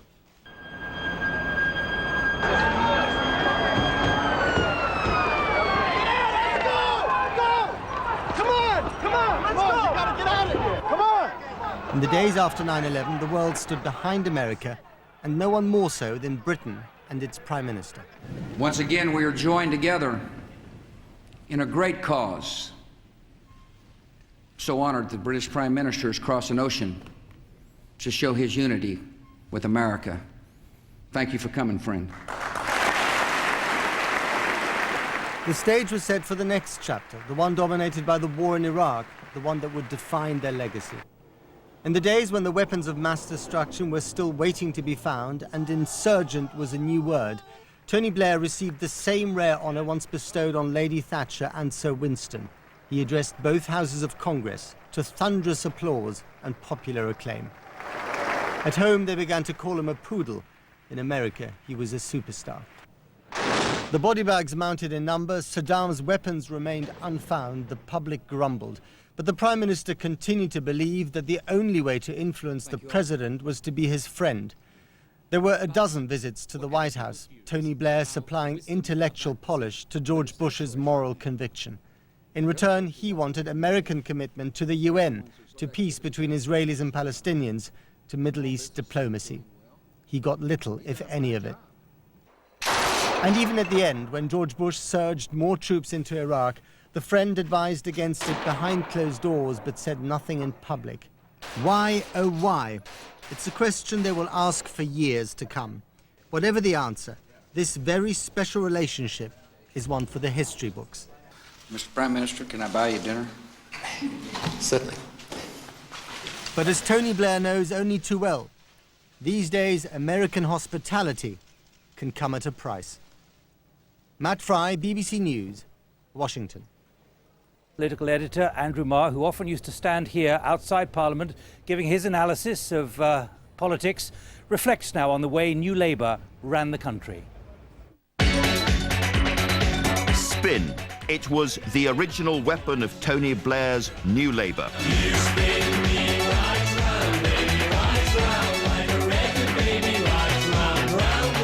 A mixture of bullying, charm and organisation, Spin helped New Labour enjoy hugely enthusiastic media in the last years of the struggling government of John Major. Labour used the catch-all term sleaze to mock the Tories into opposition. His first landslide victory followed, and for a while it seemed he had found a magic formula. His press officer, Alistair Campbell, with special powers, exerted more influence than any predecessor in Number 10. If that's where you want to go, if that's the standards you want to pursue, you carry on doing it. No, I won't wait a minute. We'll deal with it how we have to deal with it. A daily grid of good news stories was used to keep a grip on headlines. Figures were sometimes massaged, and for a while, Tony Blair reached out far beyond the grasp of ordinary Labour politicians. Then suddenly, things began to go wrong. A row over £1 million donation from the motor racing tycoon Bernie Ecclestone found Blair fighting for his reputation as purer than pure. As a result of what has happened in this past week or so, you have lost the trust of the British people. I think most people who have dealt with me think I'm a pretty straight sort of guy, and I am. A stream of other stories about Labour and money followed, and a spreading belief in the media that Tony Blair would say whatever you wanted to hear, that everything he announced was mere spin. Got to the stage where if he'd walked out of Downing Street and announced it was sunny, half the country would have gone, yeah, yeah. Spin was ceasing to be something that made Tony Blair stronger and was now sapping him. The low point came in the run-up to the Iraq War, when Number 10 was accused of hyping the danger posed by Saddam Hussein, and two dossiers of apparently rock-solid intelligence fell apart under scrutiny.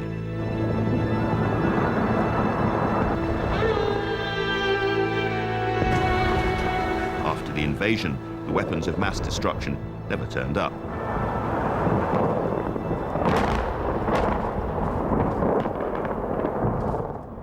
When a BBC reporter accused Number 10 of sexing up a dossier, a ferocious row followed. You ever felt like a fall guy? I mean, you've been set up, haven't you?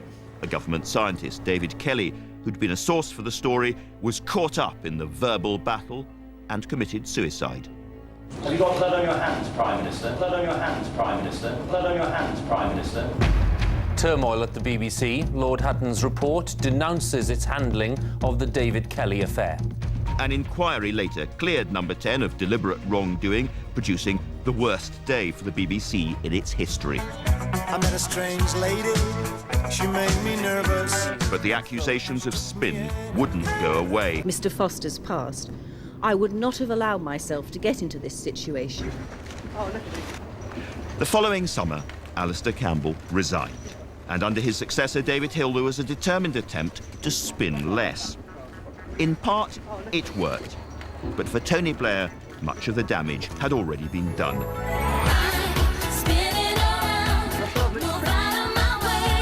Many leaders are damaged or destroyed by the very strengths that brought them to power. Spin was a weapon, a relentless system of influence shaping that turned in Tony Blair's hand and cut him until his authority began to bleed away. It seemed very clever for a while, but nothing works forever. Andrew Marr, BBC News.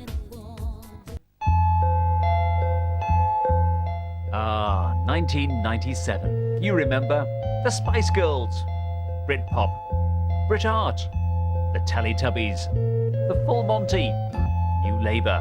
Boring old Britain was being rebranded as young, cool, new, and there was a new young, cool Prime Minister who invited pop stars to number 10. Then it all went wrong. The trouble with Tony Blair is that he wanted to be friends with the kids, and Prime Ministers are like your dad. You don't want to see him dancing. Within a year, Labour said, "Cool Britannia." Nothing to do with them. Well, they said a phrase the former Tory Heritage Secretary had used. The language of Cool Britannia, which in fact Virginia Bottomley used rather than Tony Blair, but that's another story, at times got out of hand. Seeing the Gallaghers in number 10 was probably a mistake. And the final straw was the Dome. New Labour's showpiece was a year-long PR disaster. And amongst a certain group, tone is no longer cool. The pop stars and the celebs were among the first to turn against Tony Blair. I think they were the first to be embarrassed, actually. And so, you know, the actors sort of turned on him quite quickly. I think they even had an organisation called Love Is, Labour's Lost. But while Labour's confidence about culture may have taken a knock, 1997 did in many ways mark a turning point. The Angel of the North's arrival symbolised the regeneration of our cities. There was the boom in urban living, the latte lifestyle. But it was more than just the arrival of frothy coffee on the high street. For instance, technology. We saw the camera phone invented. www.google.com was first registered. Weblog as a word first appeared. 10 years on, broadband digital Britain is a reality for many of us. But culture doesn't move in straight lines. Compare the soaring attendance for museums with concerns that we're becoming a nation of obese, binge-drinking, gambling, dumbed-down lads and ladettes. Quite how far Labour has influenced any of this is a matter for future historians. But what is certain is that all of it was on the government's agenda. There was a burst of activity around what was called Cool Britannia, and then the Dome, which was felt to have gone too far, to have led to mistakes, and certainly the Dome was a pretty massive mistake. But underneath that sort of cycle, I think there's a longer trend of governments and politicians coming to terms with a much richer notion of culture. Tony Blair wanted in 1997 to change the mood music. Forget stuffy heritage. The government wanted to appear modern, creative and cool. But culture isn't like health or education. You can't really tell it what to do. And you can't remain young and cool, especially if you're the Prime Minister. David Siletto, BBC News. Well, the Daily Telegraph has a long list of phrases you may never have heard of before 1997. Wi-Fi, work-life balance, weapons of mass destruction, freedom of information, Cool Britannia, BlackBerry, Blair Babe, axis of evil. Those are the kind of phrases which weren't in our lexicon before Tony Blair came to power. That's just to put into perspective what 10 years of Blairism has meant and what you were missing before that. That's it from here in Westminster. Let's leave you with a montage of the Blair years.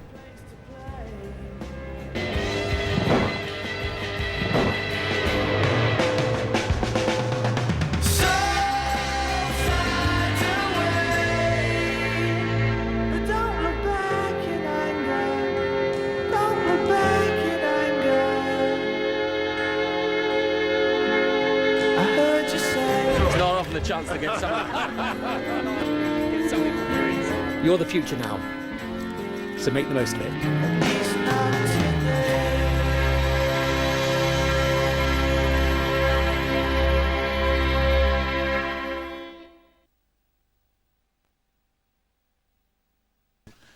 This fire continues to burn out of control. It's headed eastbound directly for the small town of Avalon. Right now, firefighters from Camp Pendleton are on hovercrafts headed here as quickly as possible. They have LA County Fire helicopters, LA City Fire, ground crews, as well as water tankers from the California Department of Forestry. Right now, there's small mandatory evacuations going on the west side of the city of Avalon, but right now, no structures are threatened. The biggest problem is these tankers are trying their best to get underneath the smoke to make these drops and protect the homes, but this fire continues to burn out of control in an easterly direction, the small community directly in its path. Thanks, Johnny. Stay loose. Two major songs, by the way, about Santa Catalina and one about Avalon. Let's go to Rob Marciano, our CNN meteorologist in New York. First of all, are these fires weather affected? Well, fires are always weather affected, Larry. What's been going on across Southern California is it's been exceedingly dry during the wettest time of the year. They typically get most of their rain during the winter months, and they barely got anything this year. They measure rainfall beginning in July, and then it ramps up as you head towards, say, Christmas, January and February. And so far, in the past 9 months, the LA Basin has only seen a little over 3 inches of rain. That's more than a foot below what they normally would see. So if we head at this pace, Larry, this is going to be the driest season on record across Southern California, and that's the #1 ingredient. You dry out that land, and all you need is a spark, and it goes up in flames, and that's what we're seeing right now. Let's go round and round and check everywhere. Jackie Jarris, what's going on in Taylor, Florida? Well, this fire has just exploded here today, Larry. We had about 28,000 acres which were burned when we got here this morning, and now we're hearing word that it's probably somewhere between 60 and 70,000 acres. So the fire has spread very dramatically. The town of Taylor has been evacuated. There are several other towns nearby that are at risk, and we could see more evacuations as we head towards the weekend. We have a drought here too. Rob was talking about maybe a foot of a deficit there in California. Well, we're looking at a deficit between 18 and 26 inches of rainfall here. No real rain in the forecast. The other big problem here has been the winds, and believe it or not, that is related to our subtropical depression off the shore there. We were hoping that thing could come in, bring a little bit of rain into the area. Unfortunately, no rain has been brought here with it, and it brought some extremely strong winds. Winds this afternoon were gusting between 35 and 40 miles per hour, and that just helps to fan those flames and really spread this fire. You know, when we drove here this afternoon, it was amazing how far away you could see that fire. And also the other thing that really stood out was that the grass was so brown. Normally, you know, I've visited Florida so many times in the past and everything looks so beautiful and green and lush. And this was a yellowy brown that we were seeing on the grass, and even the trees looked awfully dry. Dichter Rauch stand über der Ferieninsel Santa Catalina. Die Touristen fotografierten noch die Löschflugzeuge, nahmen den Brand zunächst nicht so ernst. Erst als die Flammen immer näher kamen, wurden die Hotels auf den Hügeln evakuiert. Dann ging plötzlich alles ganz schnell. Der Himmel verdunkelte sich, die Feuerwehr forderte tausende Anwohner auf, die Ferieninsel sofort zu verlassen. Die Löschmannschaften kämpften vergeblich gegen die Flammen, die den Stadtrand von Avalon erreichten und die ersten Häuser der Inselhauptstadt zerstörten. Die ganze Nacht über drängten Touristen auf die Fähren zum Festland, um dem Inferno zu entkommen. Löschmannschaften aus Los Angeles kamen der Feuerwehr zu Hilfe. Sie wurden mit Hubschraubern der Nationalgarde und Hovercraft-Transportern nach Catalina gebracht.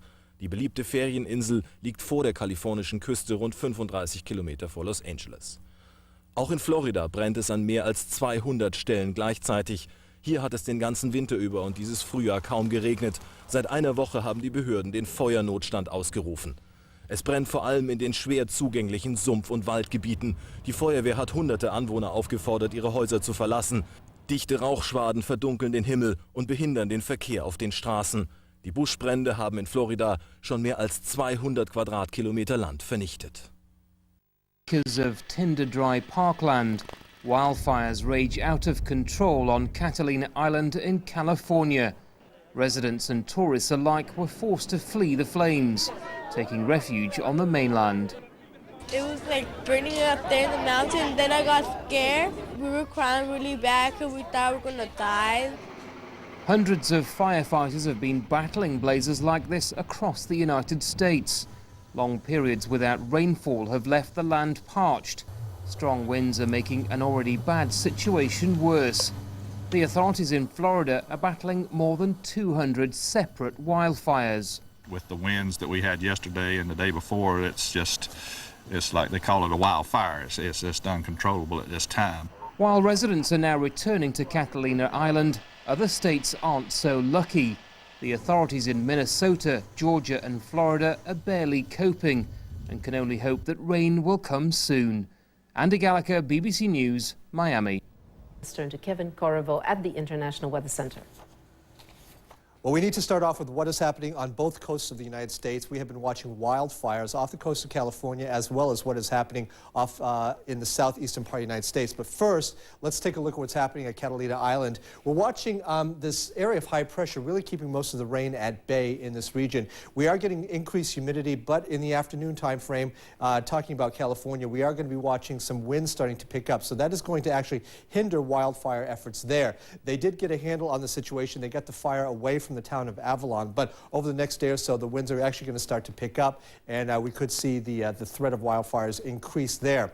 Out towards the southeastern part of the United States, we're talking about Georgia as well as Florida. Those wildfires are still out of control. We are watching extensive wildfires pushing smoke all the way down towards Miami. But watch what's happening here off the coast. See this area of circulation right here? Well, that is an old system we had. That was subtropical storm Andrea. You can still see it's bringing some rain showers just to the coast. Now, that could bring a feeder band or two with some rain showers, bringing that down to the southeast. So we'll be watching what happens there, but really we're watching here through parts of Alabama as well as into Georgia. These thunderstorms that popped up overnight could still bring some welcome relief when it comes to rain in the area. Take a look at the precipcast and you can see what I mean for Sunday as well as Monday.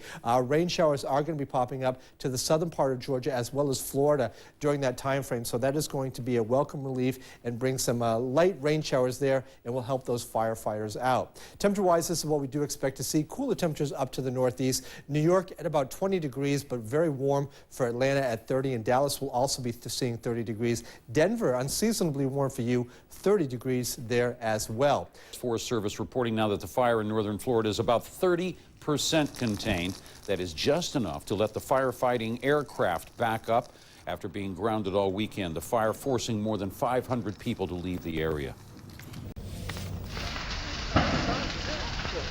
History in flames. This mobile phone footage was taken in the early hours of the morning as fire engulfed one of the world's most famous ships. Within 4 minutes of receiving the emergency call, fire crews were battling to save the Cutty Sark. It was a desperate operation, with literally millions of pounds at stake. With reports there were gas cylinders on board, the police evacuated nearby houses. Residents scrambled outside, grabbing what clothes they could. There was a big bang.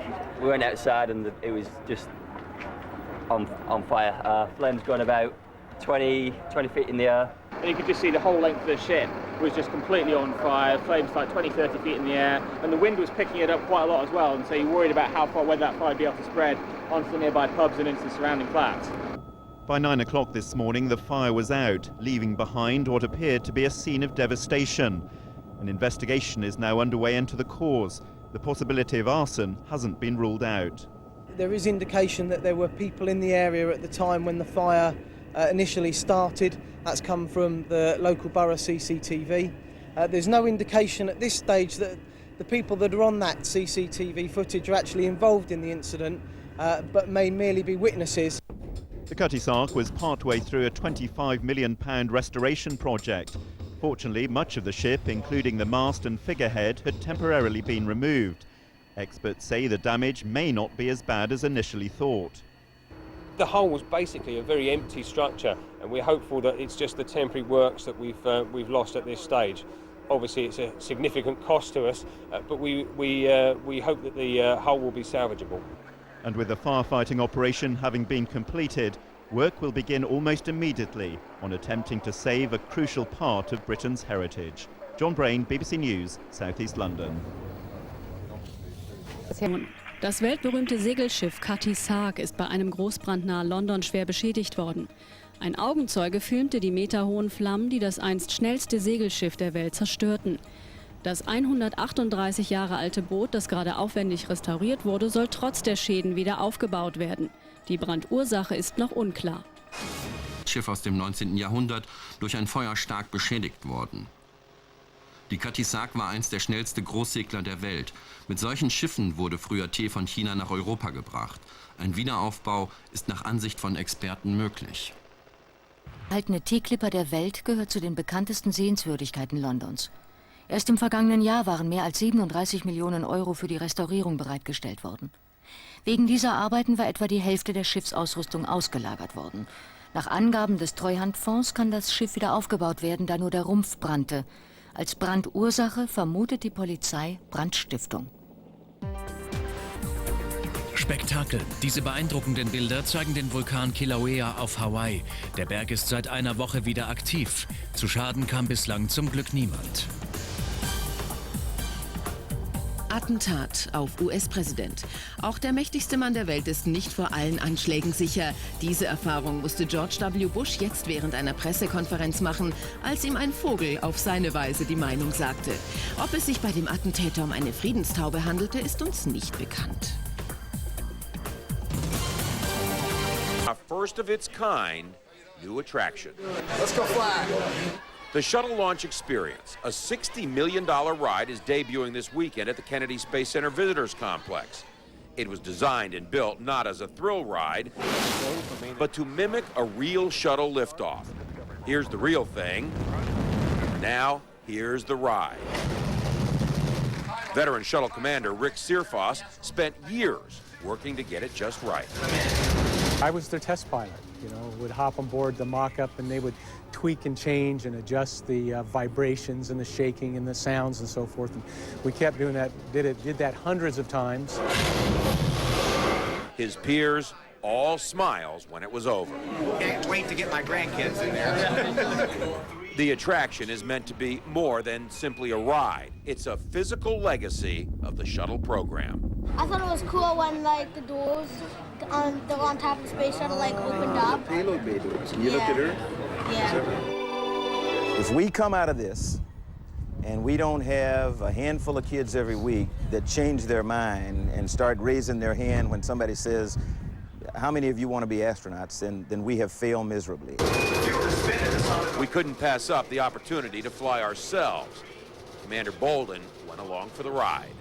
That wasn't bad, Charlie. Yeah, that was bad. I could do that for real. I could have been an astronaut. You have to try it again before you go. He doesn't believe me. That's as close as I'll ever get to the real thing. And you know what? That's just fine.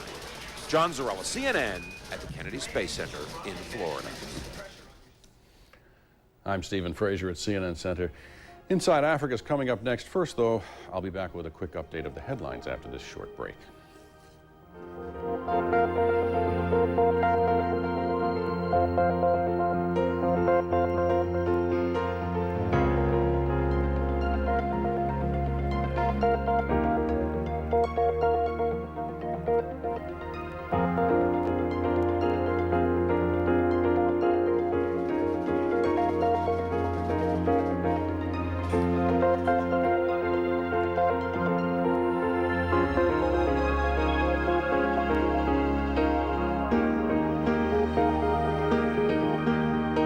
Star Wars movie. And an exhibit in Los Angeles is expected to draw big crowds on this Memorial Day weekend. Show organizers think they'll see more than 30,000 devoted followers of the fantasy science fiction movie visiting the Star Wars celebration. These fans aren't just there to show off their costumes. They are apparently there to shop. Thousands of dollars will change hands for action figures, posters, these costumes, and much more. May the Force be with them all.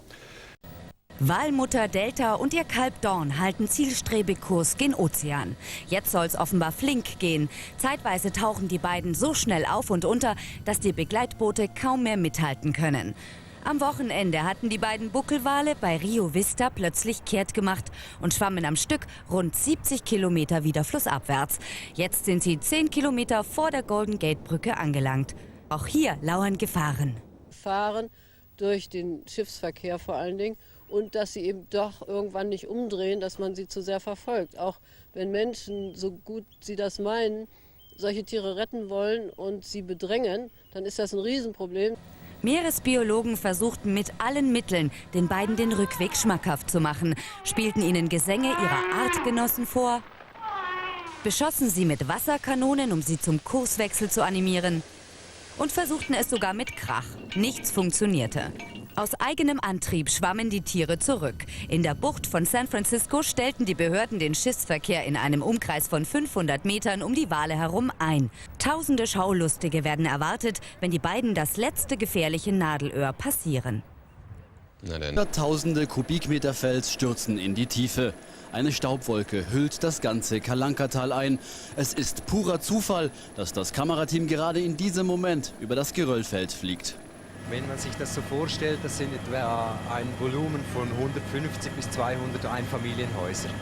Es ist ein immer wiederkehrendes Ereignis. Eis gefriert in Gesteinsspalten, dehnt sich aus und sprengt den Fels. Wenn es im Frühjahr dann wärmer wird, lockert sich das Gestein. Doch wegen der Erderwärmung taut es jetzt immer weiter ins Innere der Felsmassive.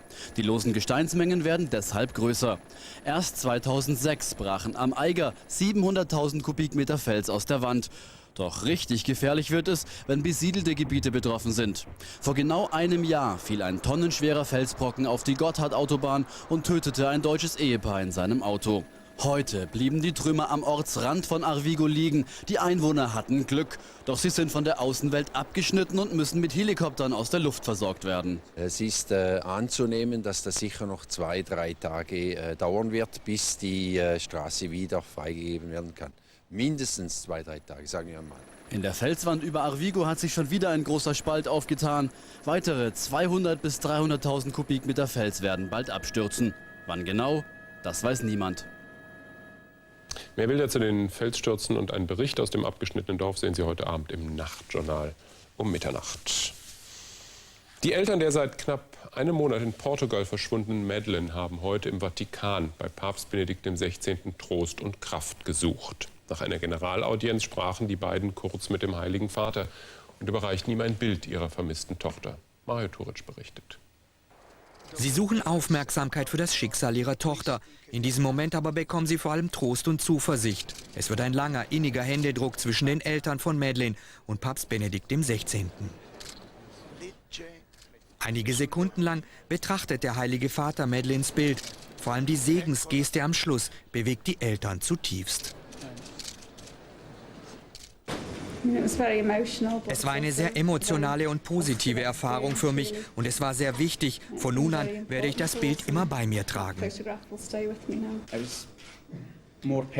Es war sehr viel persönlicher, als ich es mir je vorstellen konnte. Er hat uns sofort erkannt und er hat Madeleines Bild betrachtet. Es berührt und seine Gedanken und Worte haben uns tief bewegt. All das wird uns helfen, über diese für uns so schwierige Zeit hinwegzukommen. Vor der Begegnung und der anschließend weltweit übertragenen Pressekonferenz hatten die beiden gläubigen Katholiken an der Generalaudienz des Papstes auf dem Petersplatz teilgenommen. Die Reise in den Vatikan soll helfen, weiter an Madeleines Schicksal zu erinnern. Denn vom Mädchen selbst fehlt auch fast 4 Wochen nach ihrem Verschwinden aus dem Urlaubshotel an der Algarve jede Spur. Daran konnten weder die Medienkampagne der Eltern noch die mehr als 100 Millionen Klicks auf der offiziellen Suchseite etwas ändern. Davon aber lassen sich Kate und Gary McCann nicht entmutigen. Jetzt planen sie eine Reise durch mehrere Länder, die sie am kommenden Montag wohl auch nach Berlin führen wird. Er ist einerseits mit Abstand der wärmste und sonnigste seit 1901 und gleichzeitig war der Monat Mai in diesem Jahr der regenreichste Mai, den es je gab. Wie das denn nun wieder alles zusammenpasst, erklärt Sebastian Stolz. Frühlingsbilanz. Deutschland im Mai, Weltuntergangsstimmung statt Wonnemonat. Der Himmel öffnet alle Schleusen, es gießt wie aus Eimern. Orkanartige Windböen knicken Bäume um, heftige Gewitter ziehen über das Land, so wie hier in Köln. In Sachsen und Thüringen versinken ganze Dörfer in den Wasserfluten und auf dem Feldberg im Schwarzwald fallen über Nacht 6 Zentimeter Schnee. Das Wetter macht das, was man eigentlich vom Klimawandel her erwartet. Es geht ganz stark in die Extreme.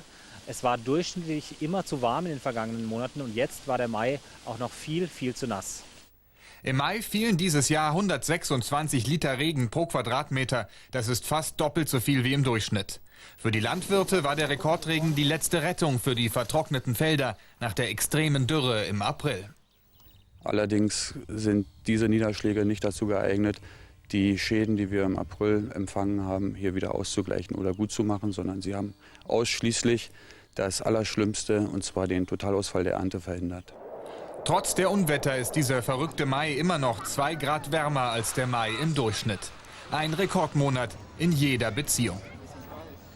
Heute ist er vorbei, der Mai. Ein knappes Jahr ist es her, da hielt Braunbär Bruno nicht nur Bayern, sondern ganz Deutschland in Atem, bis er im Auftrag der bayerischen Landesregierung erschossen wurde. Das war für Bruno tödlich und für einen Tierliebhaber aus Bayern eine Einschränkung seines Rechtes auf Naturgenuss, was es alles gibt. Und deshalb zog der vor Gericht. Heute gab es sogar ein Urteil, wie Steffen Schwarzkopf zu berichten weiß. Wir erinnern uns, das ist bzw. war Bruno der Braunbär. Illegal eingewandert aus Italien, ausgeprägter Jagdinstinkt. Und das ist auch Bruno, Rudolf P. Bruno Richwald, seines Zeichens Anwalt und Bärliebhaber. Wir haben in Bayern ein Grundrecht auf Naturgenuss. Und dazu gehört natürlich auch das Betrachten von seltenen Wildtieren in freier Wildbahn. Wie zum Beispiel, richtig, Bruno. Der ist aber tot und kann dementsprechend auch nicht betrachtet werden. Also muss Justitia richten. Und draußen vor der Tür Demonstranten. Naja, zumindest einer. Ich stehe hier, um heute für Bruno zu trauern, daran zu erinnern, dass er vor einem Jahr durch einen massiven staatlichen widerrechtlichen Eingriff getötet worden ist. Ah ja, nur das mit der Widerrechtlichkeit stimmt leider nicht, sagen zumindest die Richter. Begründung: Aus Naturgenussgründen könne man schließlich auch nicht jede Mohnblume oder Weinbergschnecke schützen. Bruno hat also schon wieder verloren und die Prozesskosten von 5.000 € muss er auch tragen. Dieser Bruno. Heftigen Turbulenzen während eines Flugs von Amsterdam nach Japan sind 20 Passagiere einer niederländischen Fluggesellschaft verletzt worden. Die Boeing mit fast 300 Menschen an Bord war nur wenige Stunden nach dem Start in eine sehr starke Luftströmung geraten. Daniela Schulz. Mit Verletzungen im Kopf- und Nackenbereich sowie Verbrennungen durch umherfliegende Getränke kamen die Passagiere in Osaka an. Nur 2 Stunden nach dem Start ihrer Maschine in Amsterdam hatte es heftige Turbulenzen gegeben. Bilder wie diese zeigen das Chaos, das in der Maschine mit fast 300 Menschen an Bord herrschte. Ich wurde gegen die Decke geschleudert. Die Servierwagen schossen durch die Gänge. Die Piloten hatten die Passagiere zwar noch zum Anschnallen aufgefordert, aber die Turbulenzen kamen zu plötzlich. Binnen Sekunden sackte die Maschine um 50 Meter ab. Turbulenzen sind Winde, die ein Flugzeug, wie diese Animation zeigt, heftig durchschütteln können. Testbilder mit Dummies belegen, welche Kräfte im Innern der Maschine wirken. Für die Fluggäste wird es gefährlich. Viele Passagiere denken sicherlich, sie könnten sich festhalten, wenn es zu Turbulenzen kommt. Doch das geht nicht. Das passiert meistens innerhalb von Sekundenbruchteilen, als wenn das Flugzeug von einem Hammerschlag zum Beispiel getroffen wird. Und deswegen ist es wichtig, angeschnallt zu bleiben, auch wenn die Anschnallzeichen nicht leuchten. Die Passagiere der niederländischen Boeing mussten in Krankenhäusern behandelt werden. Das Flugzeug landete sicher. Weil keine Schäden festgestellt wurden, konnte es auch gleich wieder zurück nach Amsterdam fliegen.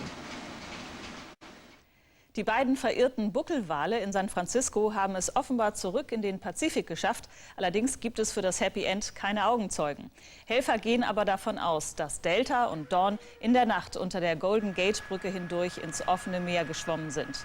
2 Wochen hatten Helfer zuvor erfolglos versucht, die Wale wieder Richtung offenes Meer zu locken. Forscher rätseln immer noch, warum sie fast 150 Kilometer weit durch den Sacramento River ins Landesinnere geschwommen waren.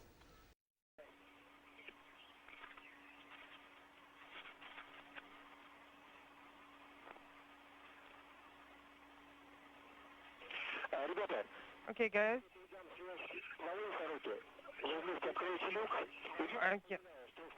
You're about to open the hatch, but please, you activate the sublimator only after the hatch is open. Copy.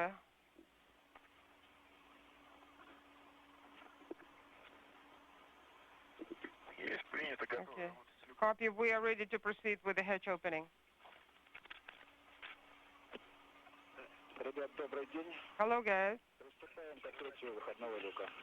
Okay, proceeding with opening the EVA hatch. In work.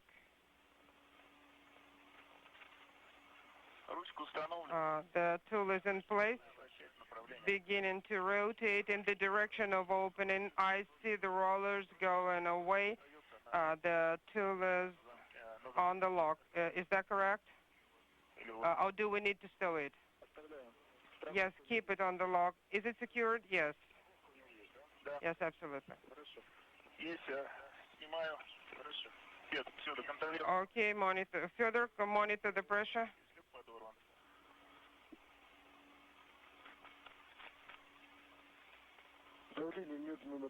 Pressure drops slowly.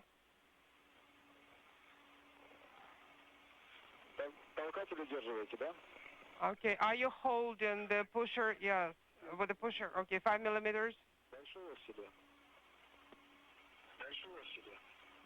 What is 4? Okay.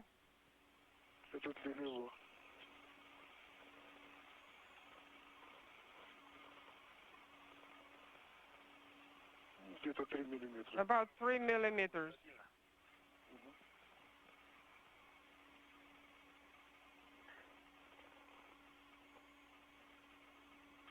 Ну, 2 миллиметра. 2 millimeters. And stabilize. Okay. The hatch is open. Copy. Hatch cover is open. Yes. Okay. And we have the hatch opening a bit later than hoped, but still a few minutes earlier than feared. Watch the tether. Yeah.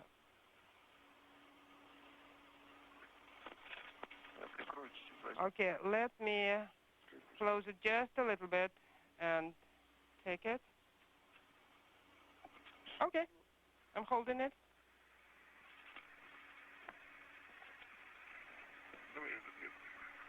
Okay, let me help you. Yes, I see it here.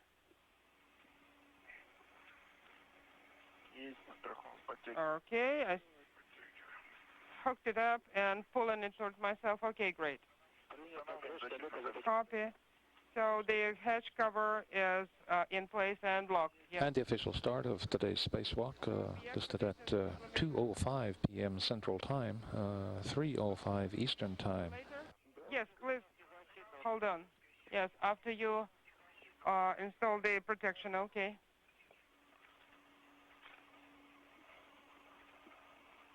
The start of the spacewalk was delayed for about 45 minutes after delays in communications checks, and the issues they revealed, those issues were resolved with some help from Sunita Williams, the Expedition 15 flight engineer and intravehicular officer aboard the International Space Station. And those communications issues were resolved.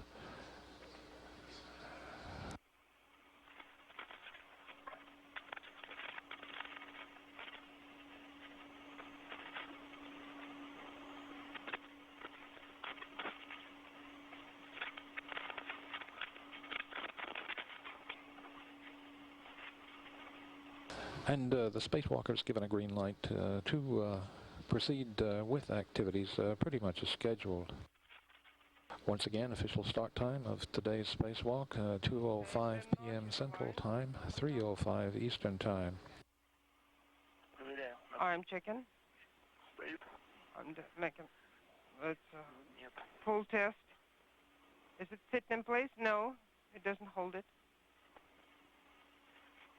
Okay, done. Okay, locked in place. The protective ring is installed. Okay, copy that. No obstacles on your way? No. Okay. Are we going to activate sublimators?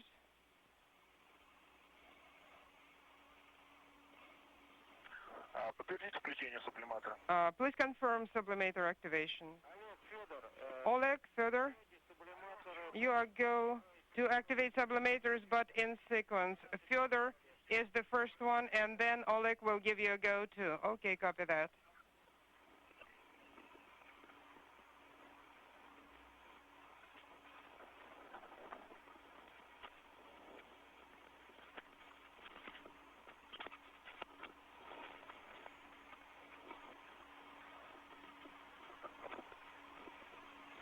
And as we watch Sunita Williams, flight engineer and intravehicular officer for this spacewalk, working in the U.S. laboratory Destiny, we're hearing from Mission Control Moscow that the hope is that all tasks scheduled for the spacewalk this afternoon will be completed. Those tasks involve installation of 5 debris panels on the conical area of the Zvezda service module. Those protective panels designed to shield the section of the Zvezda service module from possible orbital debris strikes. Additionally, the schedule calls for rerouting of a GPS cable. That cable will be rerouted along the Zvezda service module, the after edge of the Zvezda. And it's to serve the navigation system, the approach system of the European automated transfer vehicle, the large capacity unpiloted cargo carrier scheduled for its first launch later this year. As soon as you feel the cooling, please report and then adjust it. Just follow your feelings and regulate it for your convenience. Okay, yes.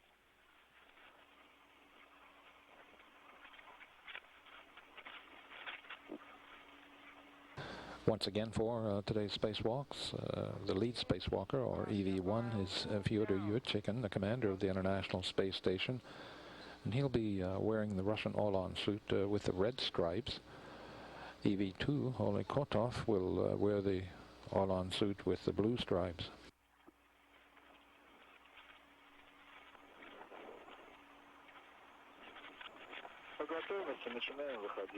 And as soon as we're ready, we'll be egressing. Copy. Okay, and one of the spacewalkers just emerging from the airlock hatch of the Pierce docking compartment. Could you please lean towards me and let me check? I don't see anything. No, I feel cooling on my back and in my legs. No, I don't feel anything so far.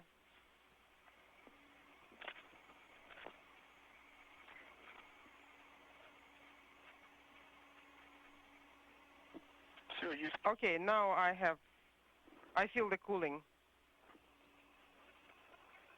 Great. Proceed with ingress. Egress. Copy. Oleg? You, where are you? I'm hooked and ready to step out. We can see you. Very good picture. Yes, we can see you. And this is Kotov, Oleg Kotov, EV-2 in the blue stripe suits, first out of the hatch.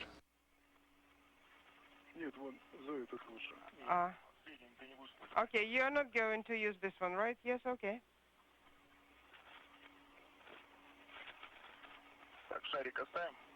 Shall we leave the ball here? Yes.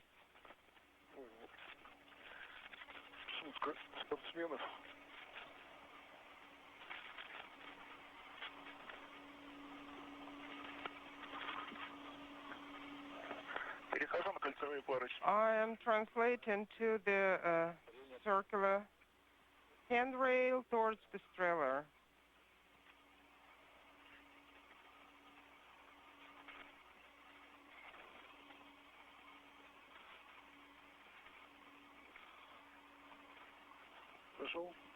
Okay. Did you start moving? Yes. Do you need my help with the kit? Stand by. Let me make sure. Because I moved to the side a little bit to make sure I won't be on your way when you'll be egressing. Okay, stand by.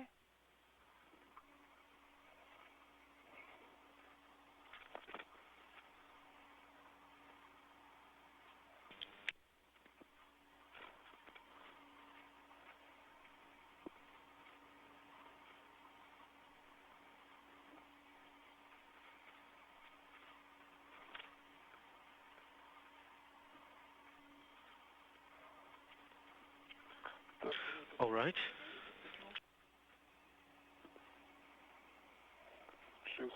And let me pull it out.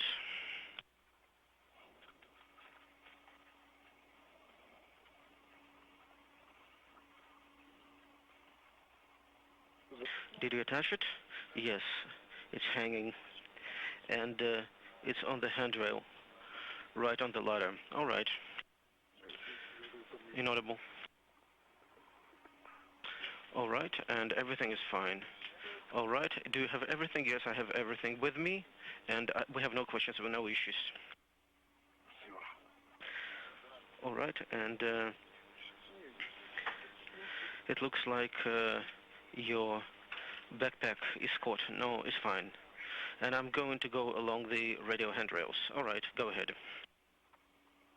Now Kotov emerging from the hatch of the Pierce airlock. Copy, we can see you clearly. Kotov is just beginning to move around the airlock to the Strela number 2. That crane will be used to take him forward on the International Space Station to a position over... And how are things outside, guys? Is everything fine? Kind of cloudy. It's going to be raining probably. We didn't take our umbrella with us actually. And we have about 20 minutes before the beginning of the night orbit. Copy, 20 minutes before the night orbit.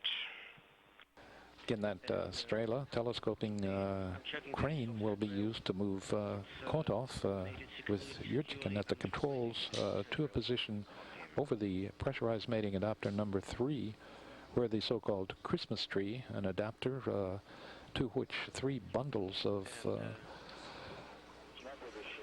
debris panels are attached.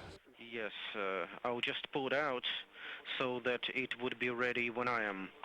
And I was thinking maybe I will take a few pictures when on the Strela, if it works out. Copy. Kotov is to detach the Christmas tree with its 3 bundles of debris panels, and then bring it back at the end of the crane with Yurchikin still at the controls to a point immediately above Pierce, and then subsequently onto the leading portion, the small diameter of the Zvezda service module, where it will be temporarily attached. Copy, Oleg.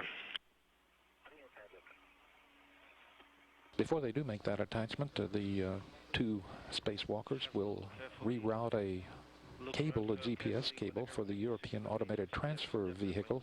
The large capacity unpiloted cargo carrier is scheduled to make its first launch later this year. And I'm in the process of evaluating. That activity will be toward the after end of the Zvezda service module. These spacewalk activities are scheduled to take just about 6 hours, but Mission Control Moscow is hoping that the 2 spacewalkers will be able to work through some of the eclipse passes, some of the orbital nights aboard the station, and perhaps make up enough time to end the spacewalk pretty much as scheduled at around 7:20 p.m. Central Time, 8:20 p.m. Eastern. Okay, very good. And the configuration as we agreed, yes, definitely, and proceed as planned. Will do.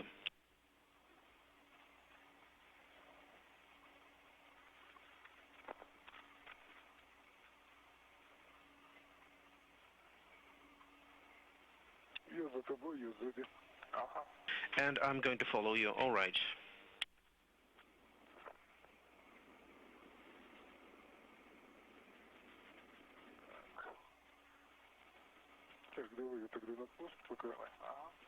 Let me prepare for the station, all right.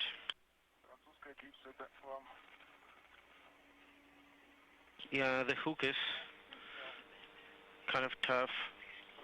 I removed everything. All right, very good. Copy. Further. Oleg. Look around. What is the pressure in the suit tanks? And how is the temperature doing? It's 400. It's around 400 for me. And for me, it's 400 as well. And the temperature is fine. We feel good. 0.38, 0.39 inaudible, 0.38 in the suit. Copy.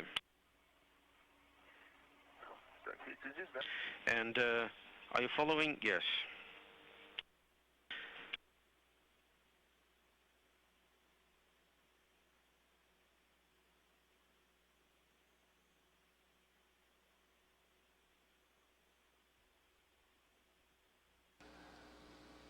Both spacewalkers, Kotov in the blue suit and the blue stripe suit, and Yurchikin in the suit with the red stripes, working around the Strela 2 manual crane with a telescoping boom. That crane will be used to move Kotov aft to to a point above the pressurized mating adapter number 3. That pressurized mating adapter is attached to the Unity node of the International Space Station, and it's about 60 feet away from the base of the Strela crane. On PMA-3 is a Inaudible inside, all right.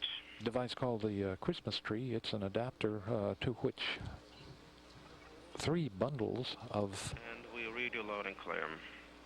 debris panels are connected. Here you see it just about the upper center of your screen with the Kotov on the end of the Strela crane, its extension moving down toward that Christmas tree with its 3 bundles of debris panels.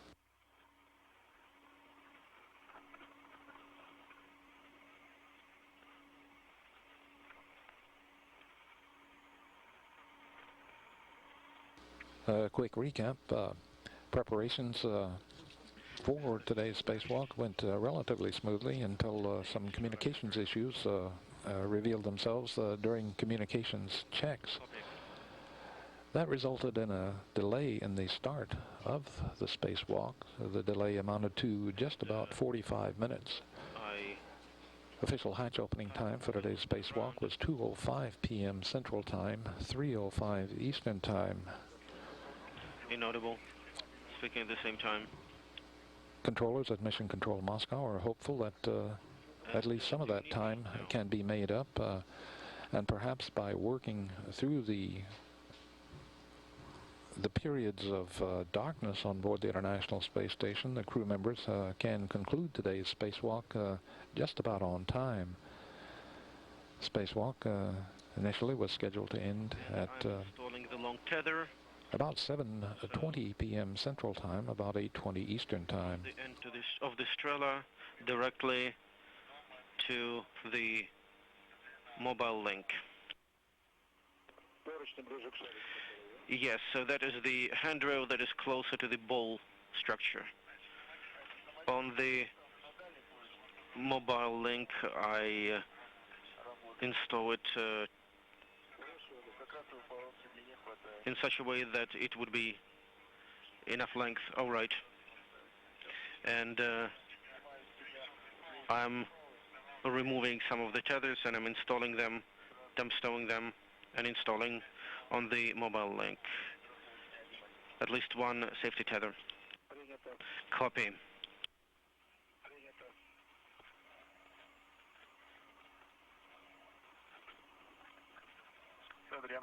And I'm directly above you, all right.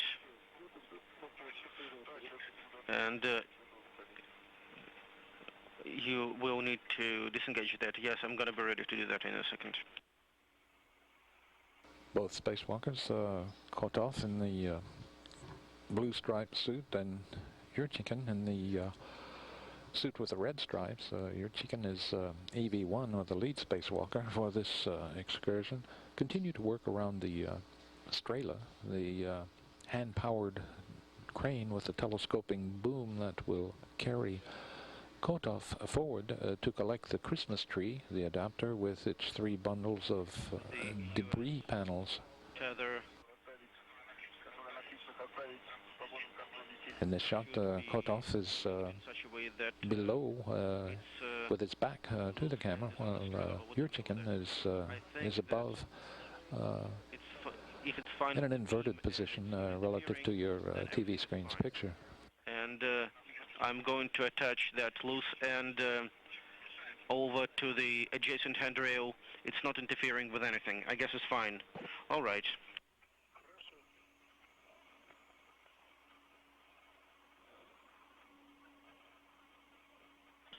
And the tether is attached.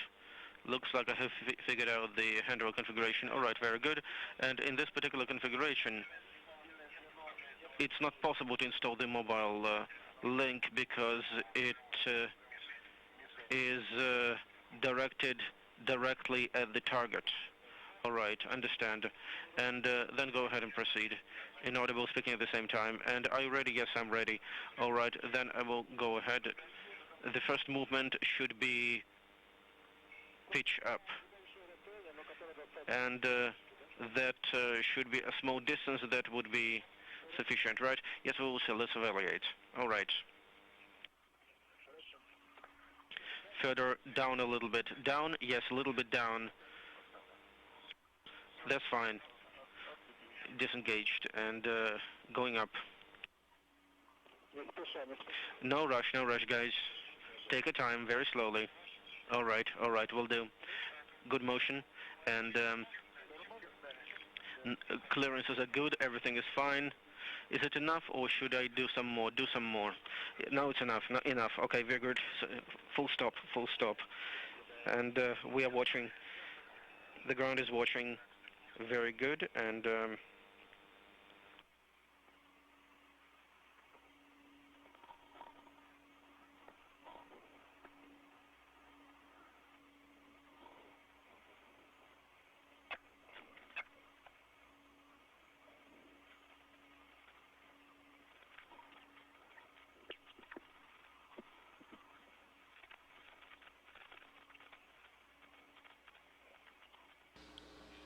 You're checking at the upper center of your screen at the controls of the Strela, the hand-powered crane with the telescoping boom. While please take your time. There's no rush. Inaudible speaking at the same time. While Kotov works to prepare it for his excursion forward. Everything is kind of. There's only one little ring to attach the tethers to, and it's small. But you know, there is a nice view from here. Yes, I can imagine. Definitely, I concur. And I could saw the moon going below the horizon. All right, and recently I have observed quite a lot of moons going below the horizon. Inaudible sense, not finished. All right, good. All right, and the latch is in the middle. Configuration, copy.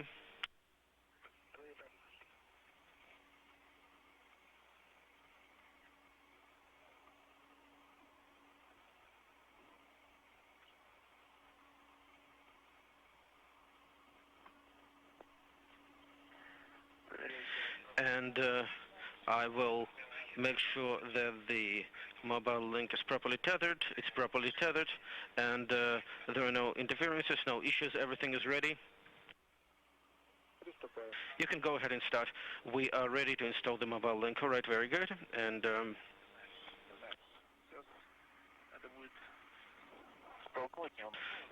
well, you will need to push a little bit. Yes, and I will try to go from here then.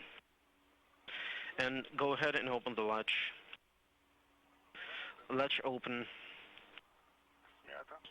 Remove them. We are watching.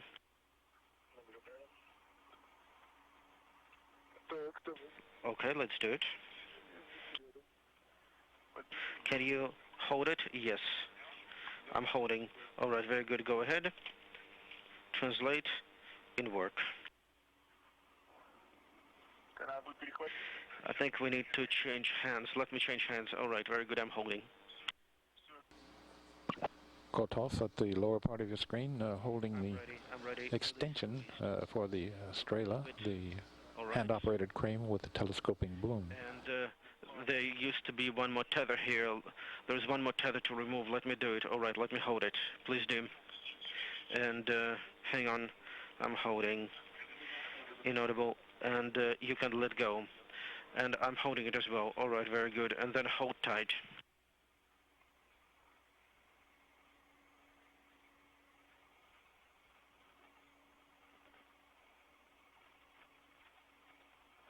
And there is one loose hook here. I think there's one here left. Maybe we should tie them all together, because they are of no use right now. And are you holding? Yes, I'm holding.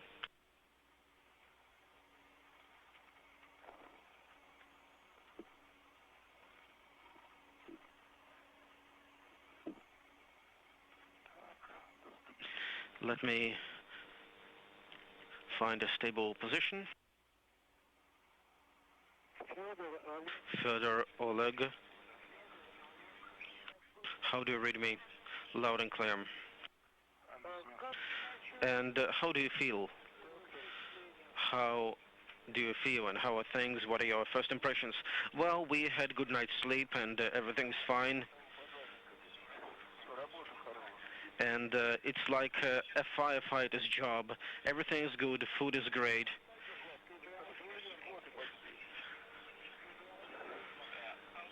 And like the firefighter's job, you know, everything is fine, the food is good, there's a lot of perks and benefits, but when there is a fire to extinguish, I really feel like retiring.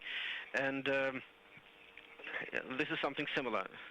So let's pulling is between the extender, which is the mobile link, and the main beam in work.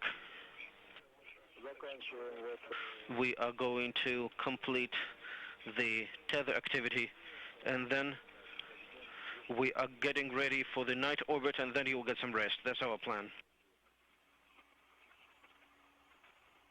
All right, understood.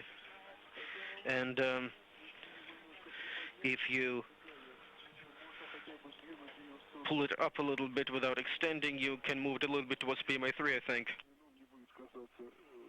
It is the assembly with the extender is not going to be touching the solar rays, then yes, I think so, inaudible speaking at the same time, and a little bit away from the hull of the station, and but only a little bit. All right, yes, and without extending. Right, and as soon as you give me a go, I can go ahead and do it. And the fact that it's a little bit aside, is it fine? No, it's fine. And then I'm going to pull it up a little bit. Yes, pulling up in work. Yes. Moving up, and let me move a little bit more, and then I will move to the left. It looks like it's enough, do you think? No, not yet. There's going to be a little clearance with the FGB solar rays, but I'm not going to extend it, but still. Yes, all right, let me see. All right, and you will tell me when to stop. Stop motion. All right, very good, and let's have 2 more rotations. I feel generous today, all right. And motion in work, in progress.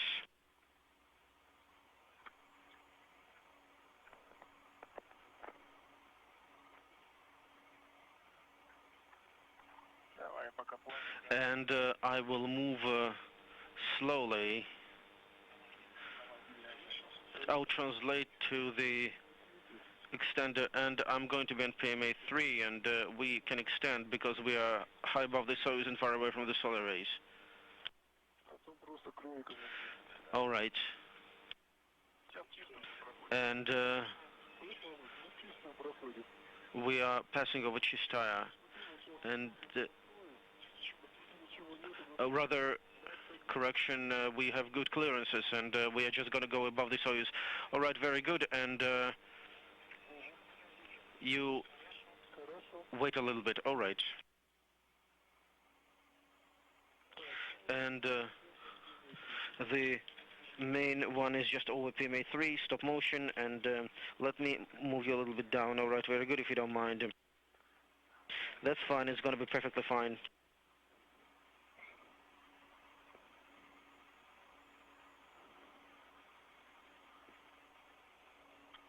And say when. All right. And you can go down a little bit more. All right, in work. And turn the lights on, please.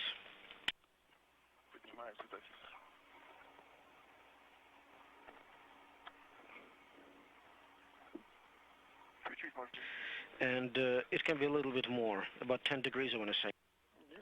About 10 degrees, yes. All right, guys, and do not extend the Strela yet. You should remember that definitely, and I'm rearranging tethers on the Strela, and I will put 2 tethers onto the extender, and those 2 tethers will be needed for DPP, for the Christmas tree. All right, very good.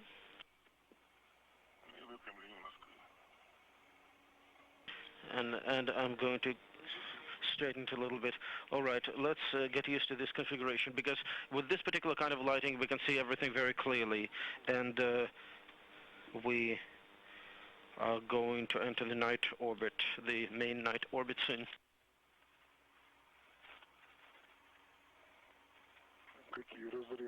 Look at those sparks, lightnings.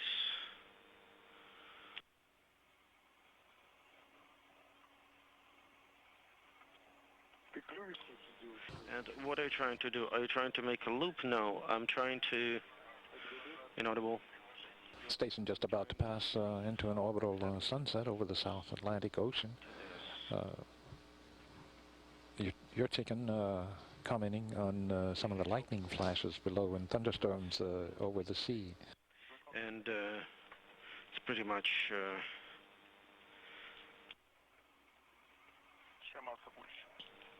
elementary physics, so... And now I've straightened it.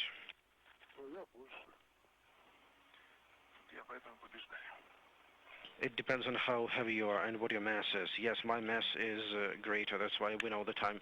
And I think it's installed properly. And we have a lot of good lighting. All right, Vladimir? Can you hear us? It's not that we can hear you, we can also see you as well. And let's wait a little bit.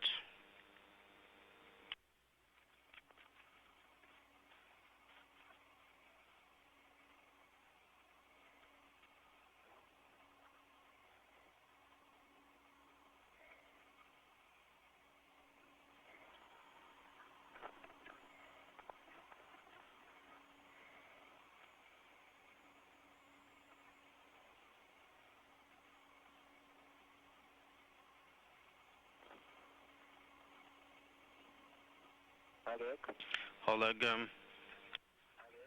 yes. Look at how the extender is extending. Is it easy to extend? Yes, it is. All right, and you will need to open the latch and pull it out. Are we going to extend it now? Yes, yes. I'm ready to extend. If you give me a go, I'm going to go ahead and extend her. And all the tethers are in the proper configuration. There are 3 tethers at the end. And all right, copy. And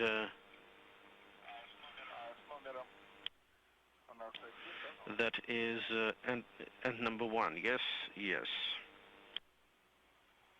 The one with the attachment point rise. Yes, everything is extended and secured.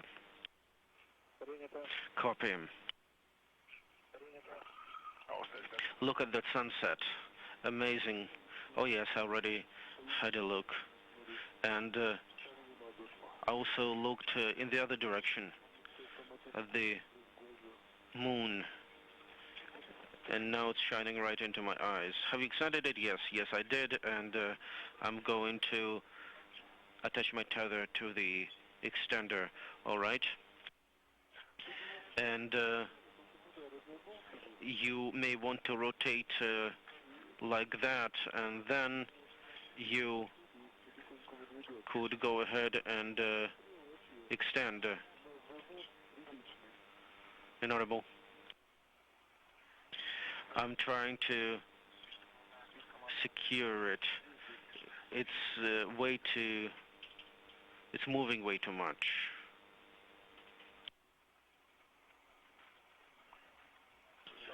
A bit loose, all right, and inaudible speaking at the same time.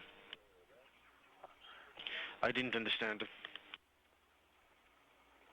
Can you repeat it, please? I was saying, is the attachment point... Are you talking about the attachment point locking mechanism? Yes, yes. And there is a ball and socket structure. It looks like there is some lateral movement alongside the axis. I understand.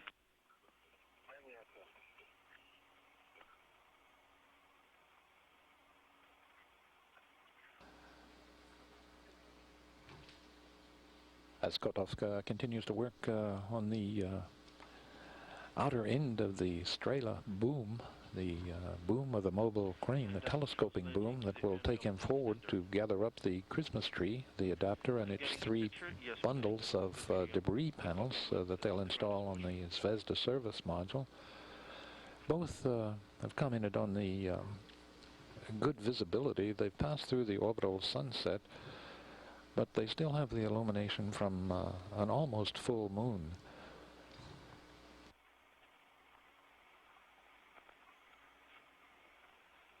Flight controllers in Moscow have expressed the hope that they will be able to work through periods of darkness, thus making up time that was lost as a result of communications issues, those issues encountered during communications checks while the 2 spacewalkers were still in the Pirs airlock. I can see you very clearly, and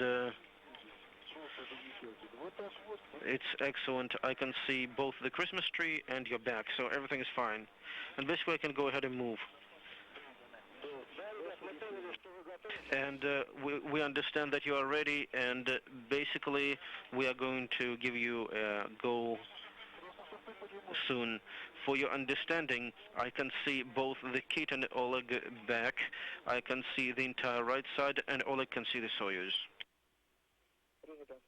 We copy. Again, Yurchikin commenting to Mission Control Moscow about the good visibility under the almost full moon, despite being in a period of eclipse in the night period of the orbit of the International Space Station.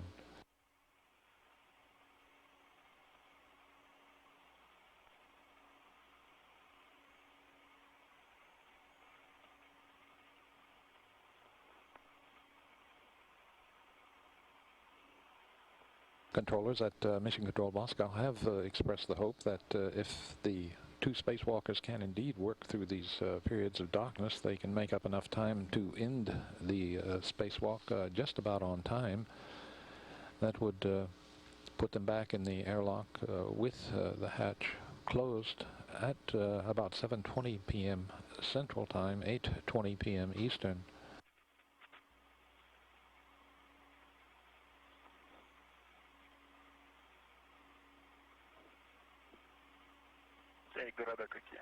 Look at the cities on the Earth. Yes, and there's been a lot of thunderstorms that we have seen. How do you feel, guys? How are things? Is everything fine? Yes, everything is fine. We're comfortable. The temperature in the suits is good.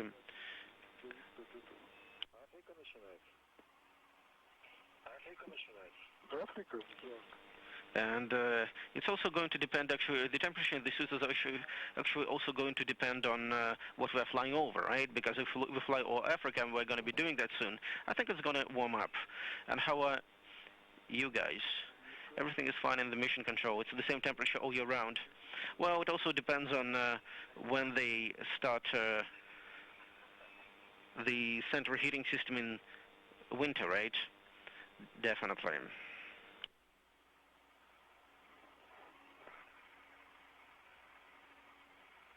That light-hearted banter between the spacewalkers and Mission Control Moscow. If I understand correctly, we will have a quote-unquote smoke break, right?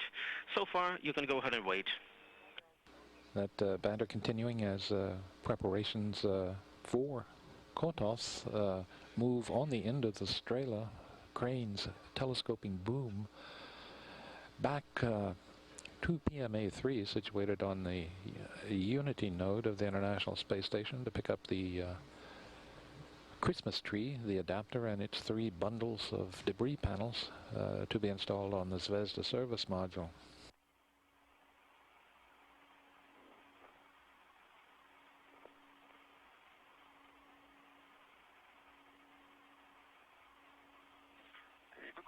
I think I'll go ahead and translate to the other side.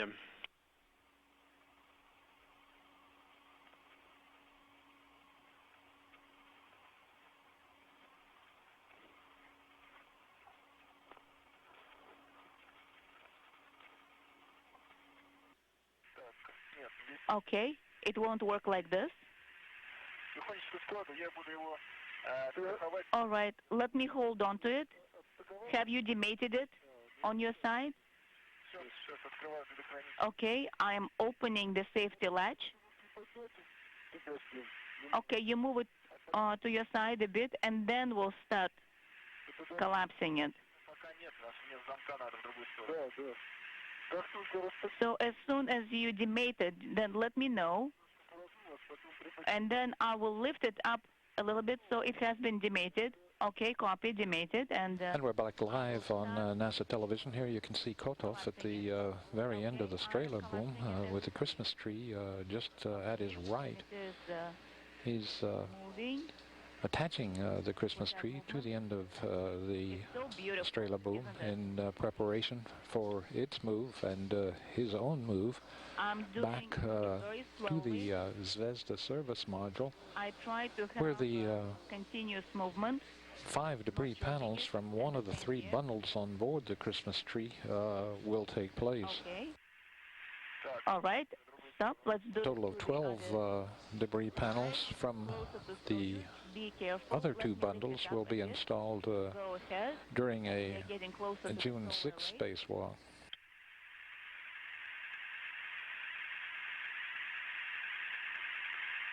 Okay, I'm lifting it up. That's good.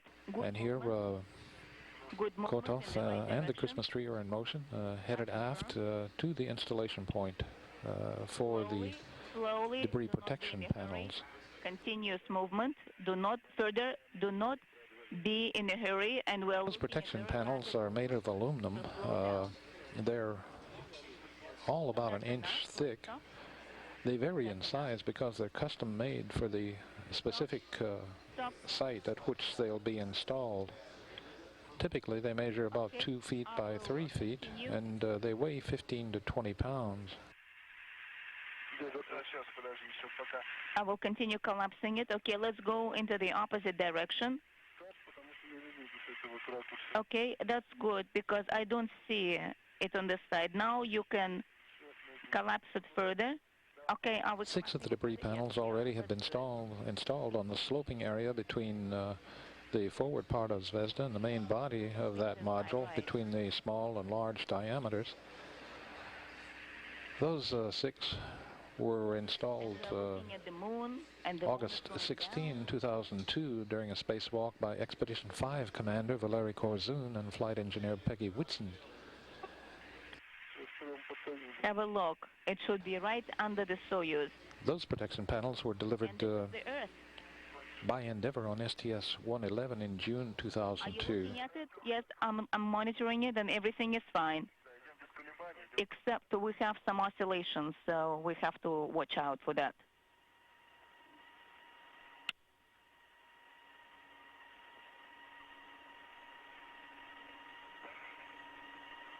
The Christmas tree, the adapter, and the 3 bundles they're dealing with now were delivered by Discovery on STS-116 last December. They were attached to PMA-3 by spacewalkers Bob Kerbeam and Sunita Williams. Williams, of course, the Expedition 15 crew member, look at the mountain near the equator. is acting as intravehicular officer during this spacewalk.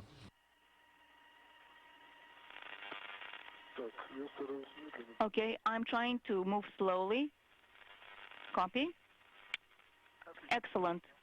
We're moving very well, and the oscillations are small. Copy.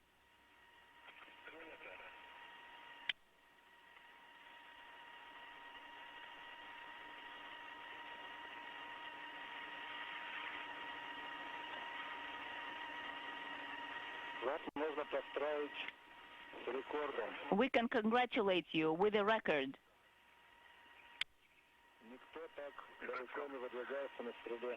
Nobody has ever extended so far away from the station on Strela. Well, we did whatever we could, guys. This shot So this is shows Yurchenkin at the lower left of your screen. Here on the upper right, at the controls of the Strela boom, essentially reeling in Kotov and the Christmas tree. Okay, I'm near the center of the FGB solar rays. Copy. And further, once again, when you move along the roll or pitch, no more than one movement in about 4 to 5 seconds in advance. This is just a reminder. Copy.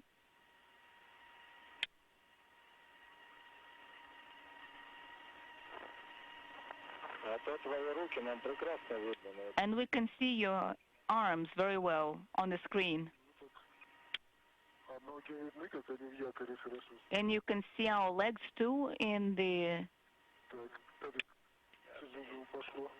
foot restraints. Yes, and it's moving further. Is it?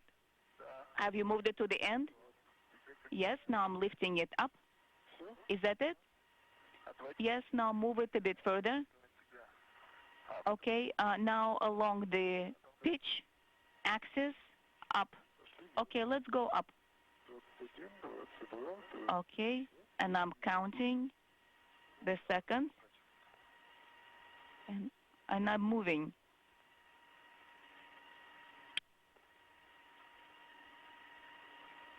Okay, you'll tell me when.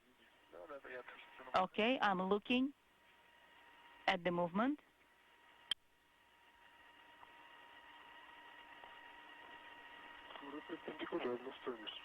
Okay, that's enough.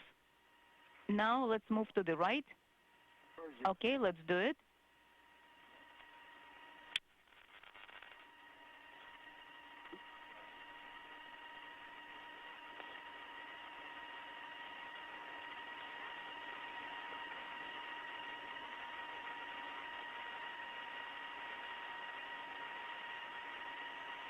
Kotov at the right center of the screen continues to control the Strela, the manual crane with the expanding boom.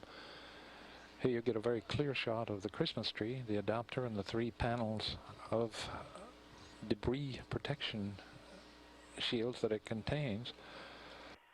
Also, you can see Kotov just behind a couple of those bundles, just about at the upper center of your screen.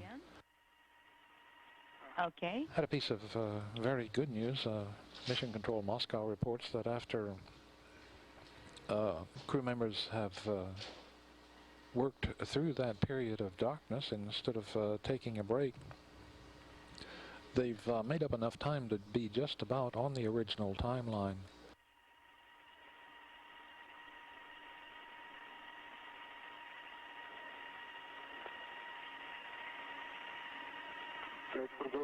Okay, shall we continue movement to the right? Yes, we'll move to the right.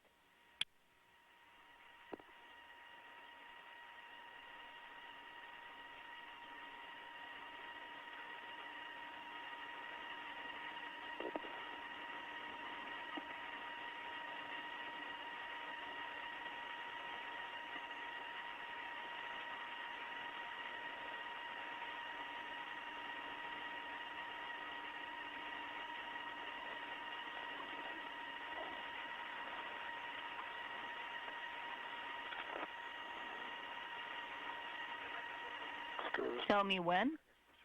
Okay, about 45 degrees more.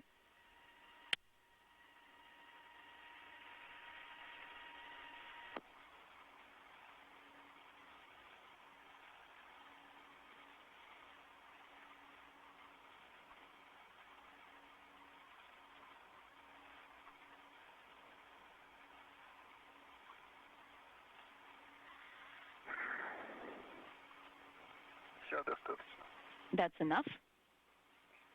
Okay, stop movement to the right. Okay, let's move it down.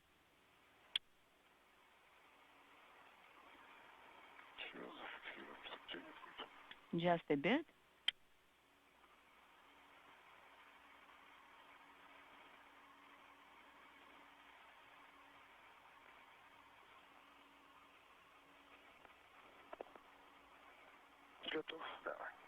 Are you ready?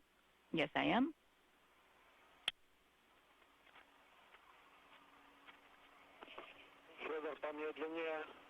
Further, move slower. Another good view of both cosmonauts at work. Kotov on the left and Yurchikin on the right. Kotov with the Christmas tree, the adapter, and 3 bundles of debris protection panels. And Kotov on the right at the controls of the Strela, the manually operated crane with the expanding boom. That telescoping boom moved Kotov all the way to the pressurized mating adapter attached to the Unity node of the International Space Station. Yes, don't be That's a total of about 60 feet. Allowed him to pick up the Christmas tree and move it back close to the control station where Kotov is working. Now you see the relative distance separating the 2 men. Shall we continue? Let's do it. Let's do it slower.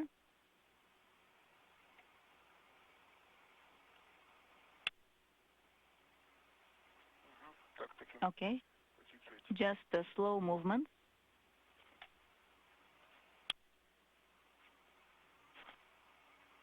At the controls, of course, Yurchikin, the EV-1 in the red striped suit. You can see him here now in plain view at the upper right of your screen. Kotov, EV-2 in the blue striped suit, is with the Christmas tree. You can just see his legs protruding up, and here we get a better view of him. Is that okay? Yes, it is. With the Christmas tree just below him and a little to the left on your NASA television screen. Do I need to adjust it one way? Is it moving where we want it to? Yes. Maybe at the end. A quick recap, the spacewalk got underway about 45 minutes late after some problems were discovered during communications checks while both cosmonauts were still in the airlock of the Pierce docking compartment. Those problems were resolved with some help from Sonny Williams, the flight engineer and intravehicular officer supporting this Expedition 15 spacewalk. She went back into the Zvezda service module and made some adjustments at a communications panel there. Okay, now I can see you. That was during a period of coordination between Mission Control Moscow and both the cosmonauts who were again still in the Pierce docking compartment. The communications problem was resolved to the point that flight controllers in Moscow felt comfortable in continuing with the spacewalk. Okay, stop. They got out the door about 45 minutes late at an official start time of 2:05 p.m. Central Time, 3:05 Eastern Time. If you have a chance later to move it to the left a bit. Okay, let me move it. Mission Control Moscow had expressed the hope that they'd be able to work through the periods of eclipse, the periods of darkness. And indeed, that proved to be the case. By working through that first eclipse period, or night, in the orbital path of the International Space Station, they managed to make up just about enough time to put themselves back on the original timeline. Use the SM handrail. That timeline called for a 6-hour spacewalk. But before that, again, having worked through the period of darkness and perhaps being able to do that for subsequent periods, they'll be able to make up even more time. The original timeline on which they find themselves now called for the spacewalk to end at about 7:20 p.m. Central Daylight Time, 8:20 p.m. Eastern Time.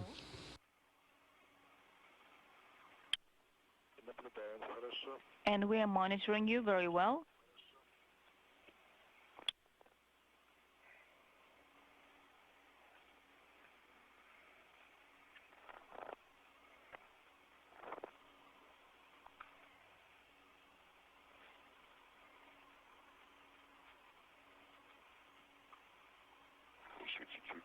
Just move slightly more.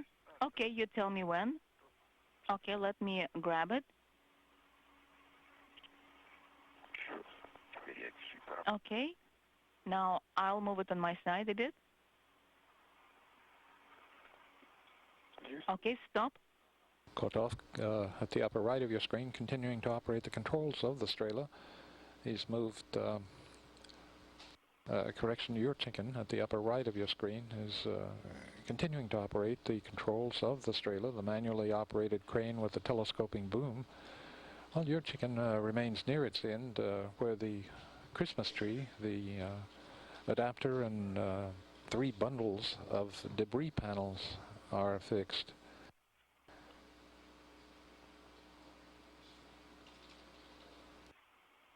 Kotov is just about directly below the base of the crane in relation to the Earth, and in this picture on your NASA television set, your chicken soon will maneuver him back to the forward end of the Zvezda service module, where the Christmas tree will be affixed to a temporary fixture. And indeed, you can see that maneuver beginning. I'm bending it. Already moving toward that, we're watching. That attachment fixture. Further. Now we need to move it more to the left. Right now, I'm ready. Move to the left. Okay, and you monitor because I cannot see it.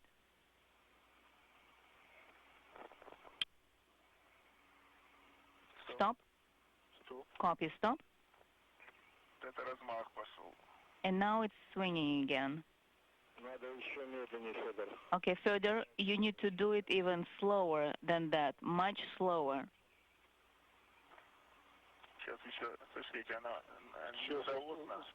Okay, is it slowing down, the vibrations? All right. See, now it's moving to the side. The extender is moving to the side. So let us slow down even more. Okay, which way shall we start the movement? Let's not do any movements right now. I will just move it down and then very slowly. We'll move it very slowly. Absolutely.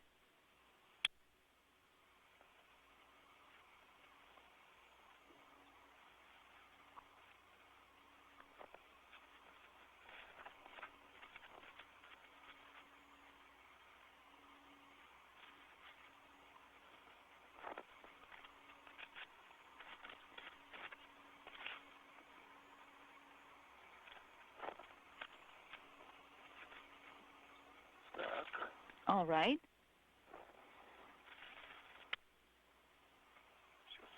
Let me think.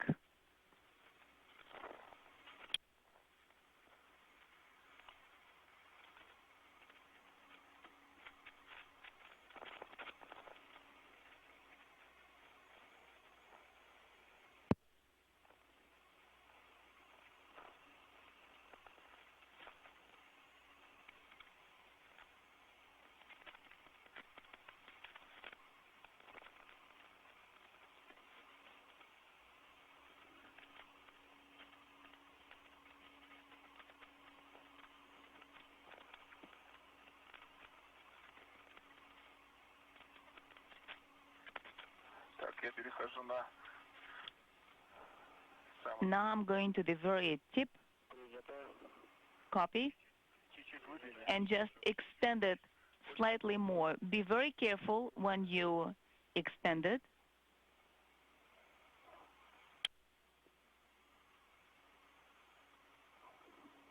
Stop.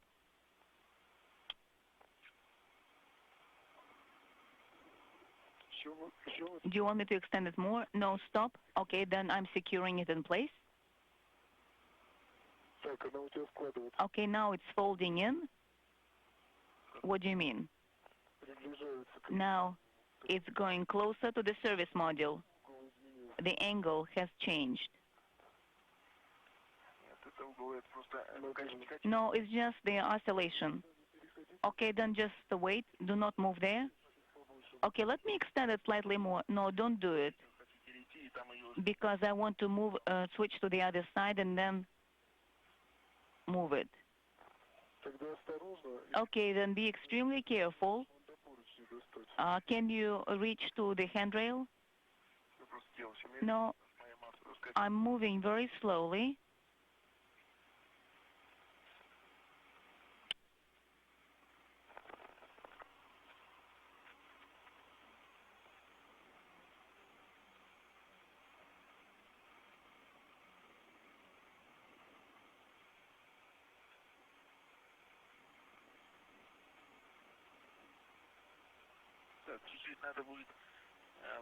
Okay, you need to extend it slightly more. Okay, I have, and please proceed very slowly. Okay, I see movement.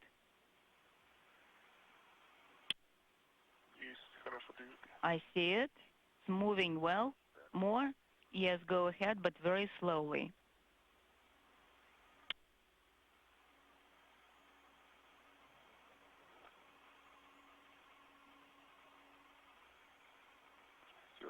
That is enough.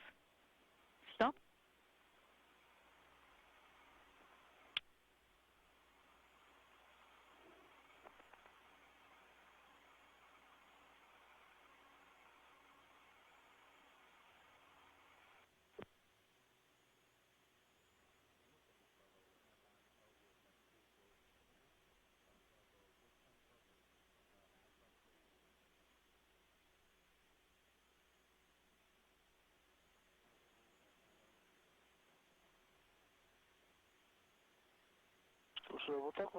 I think it's fine like this. It's not moving anywhere. That's excellent.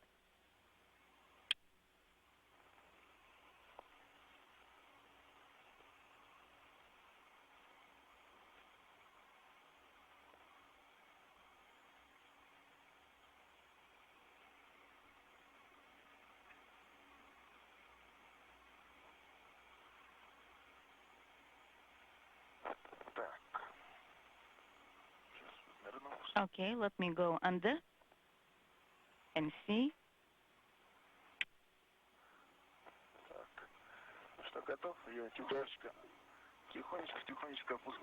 Are you ready? We need to lower it down very, very slowly and closer to the structure. Okay, I'm releasing it. Stop. Wait. Stop. Let me just hang in there. Let me balance myself out. Okay, I'm here. I'm ready.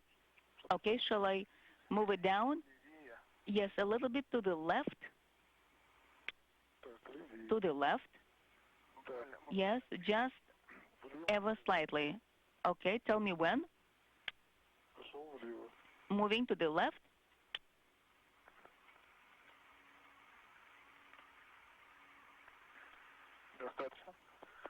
Enough. Stop. And I'm lowering it.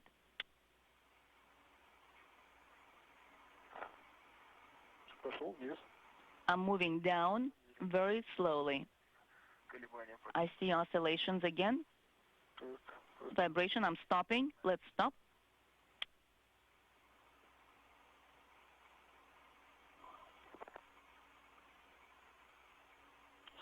Tell me when to continue. I will. Okay, let's move very slowly down. Extremely slowly, I'm moving you down.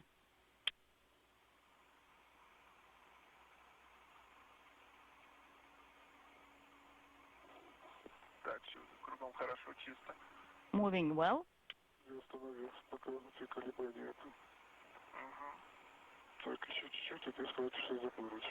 I'm stopping because of the oscillations, and I think a little bit more and you can reach the handrail. No, not yet.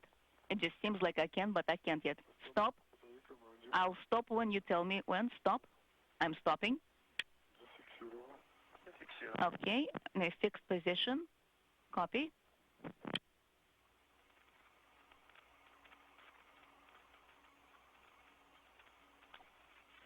Quote off at the right center of the screen with the Christmas tree, the bundles of debris panels affixed to the adapter, guiding Fyodor Yurchikin in the delicate maneuvers to bring the Christmas tree to its attachment position on the forward end of the Zvezda service module. I have secured myself on the handrail in the vicinity of 2332. Copy, 2332.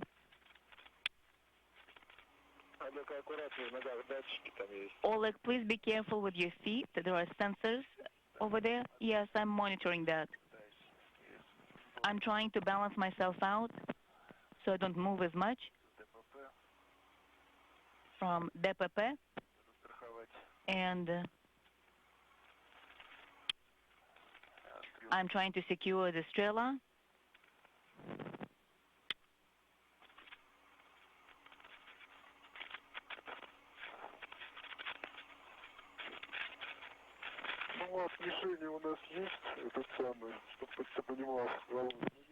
Volodya, we do have some movement, some oscillation, but not much. So we want you to understand what's happening. Copy all. Oleg, do not swing it too much. I'm trying not to.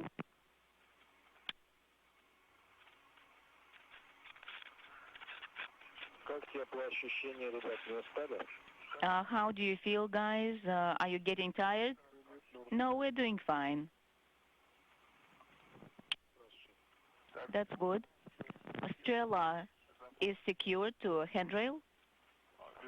I cannot see the number. The number is kind of blocked out.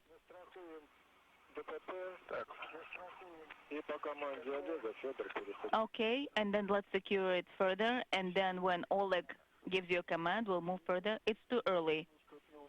I think we would move the Strela a little bit away. Yes, we'll do that. We will do that for sure. Don't worry. Because you're very close to the target. And when you work there, it seems to be closer and closer, even though we don't need the target, but still. We have, what, about a meter or more, but nevertheless.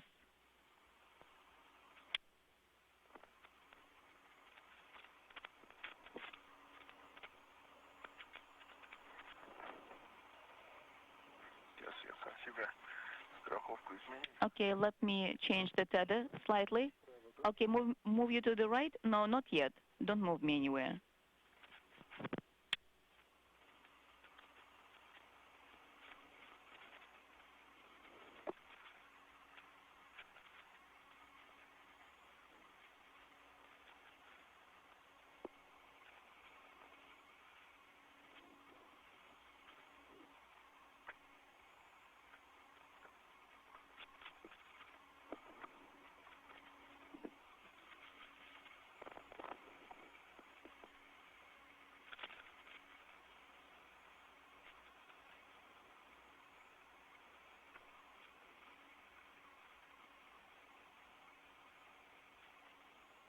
Caught off just about in the center of your screen, working slowly and carefully in the delicate placement of the Christmas tree, precisely on its fixture, where it will be temporarily secured. Right. I cannot see you, though. Okay, then I'll tell you. Okay, I'm moving you to the right. Stop. Copy, stop. Let me move.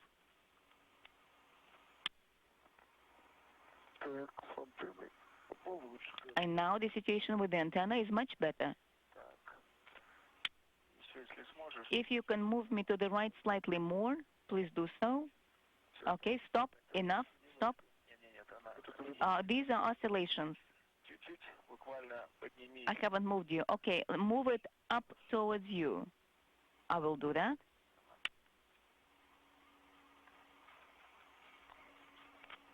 Okay, I'm moving you slightly upwards. That's enough. Stop. Stop.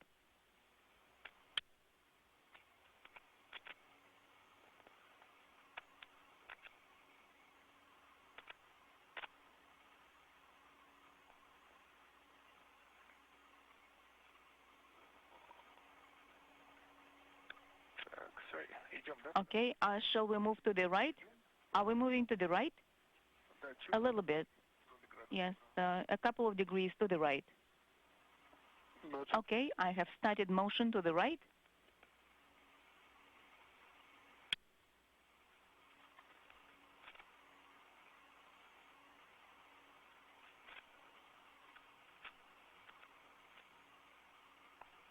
That's enough. Stop. Okay, let me secure the second point.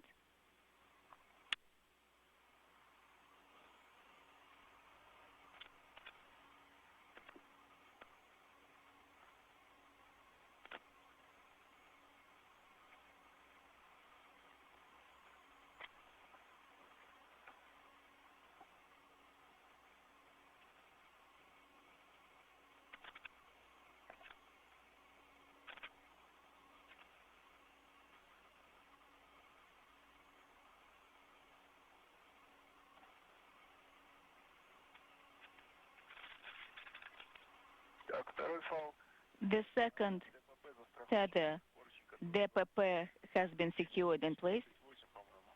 I think the handrail number is 2038, 2038. Copy. That's good. And I think it might make sense while I'm here to remove the cover. Can I move closer to you? No, not yet further, because we need to extend it first, otherwise it will be wobbling. All right.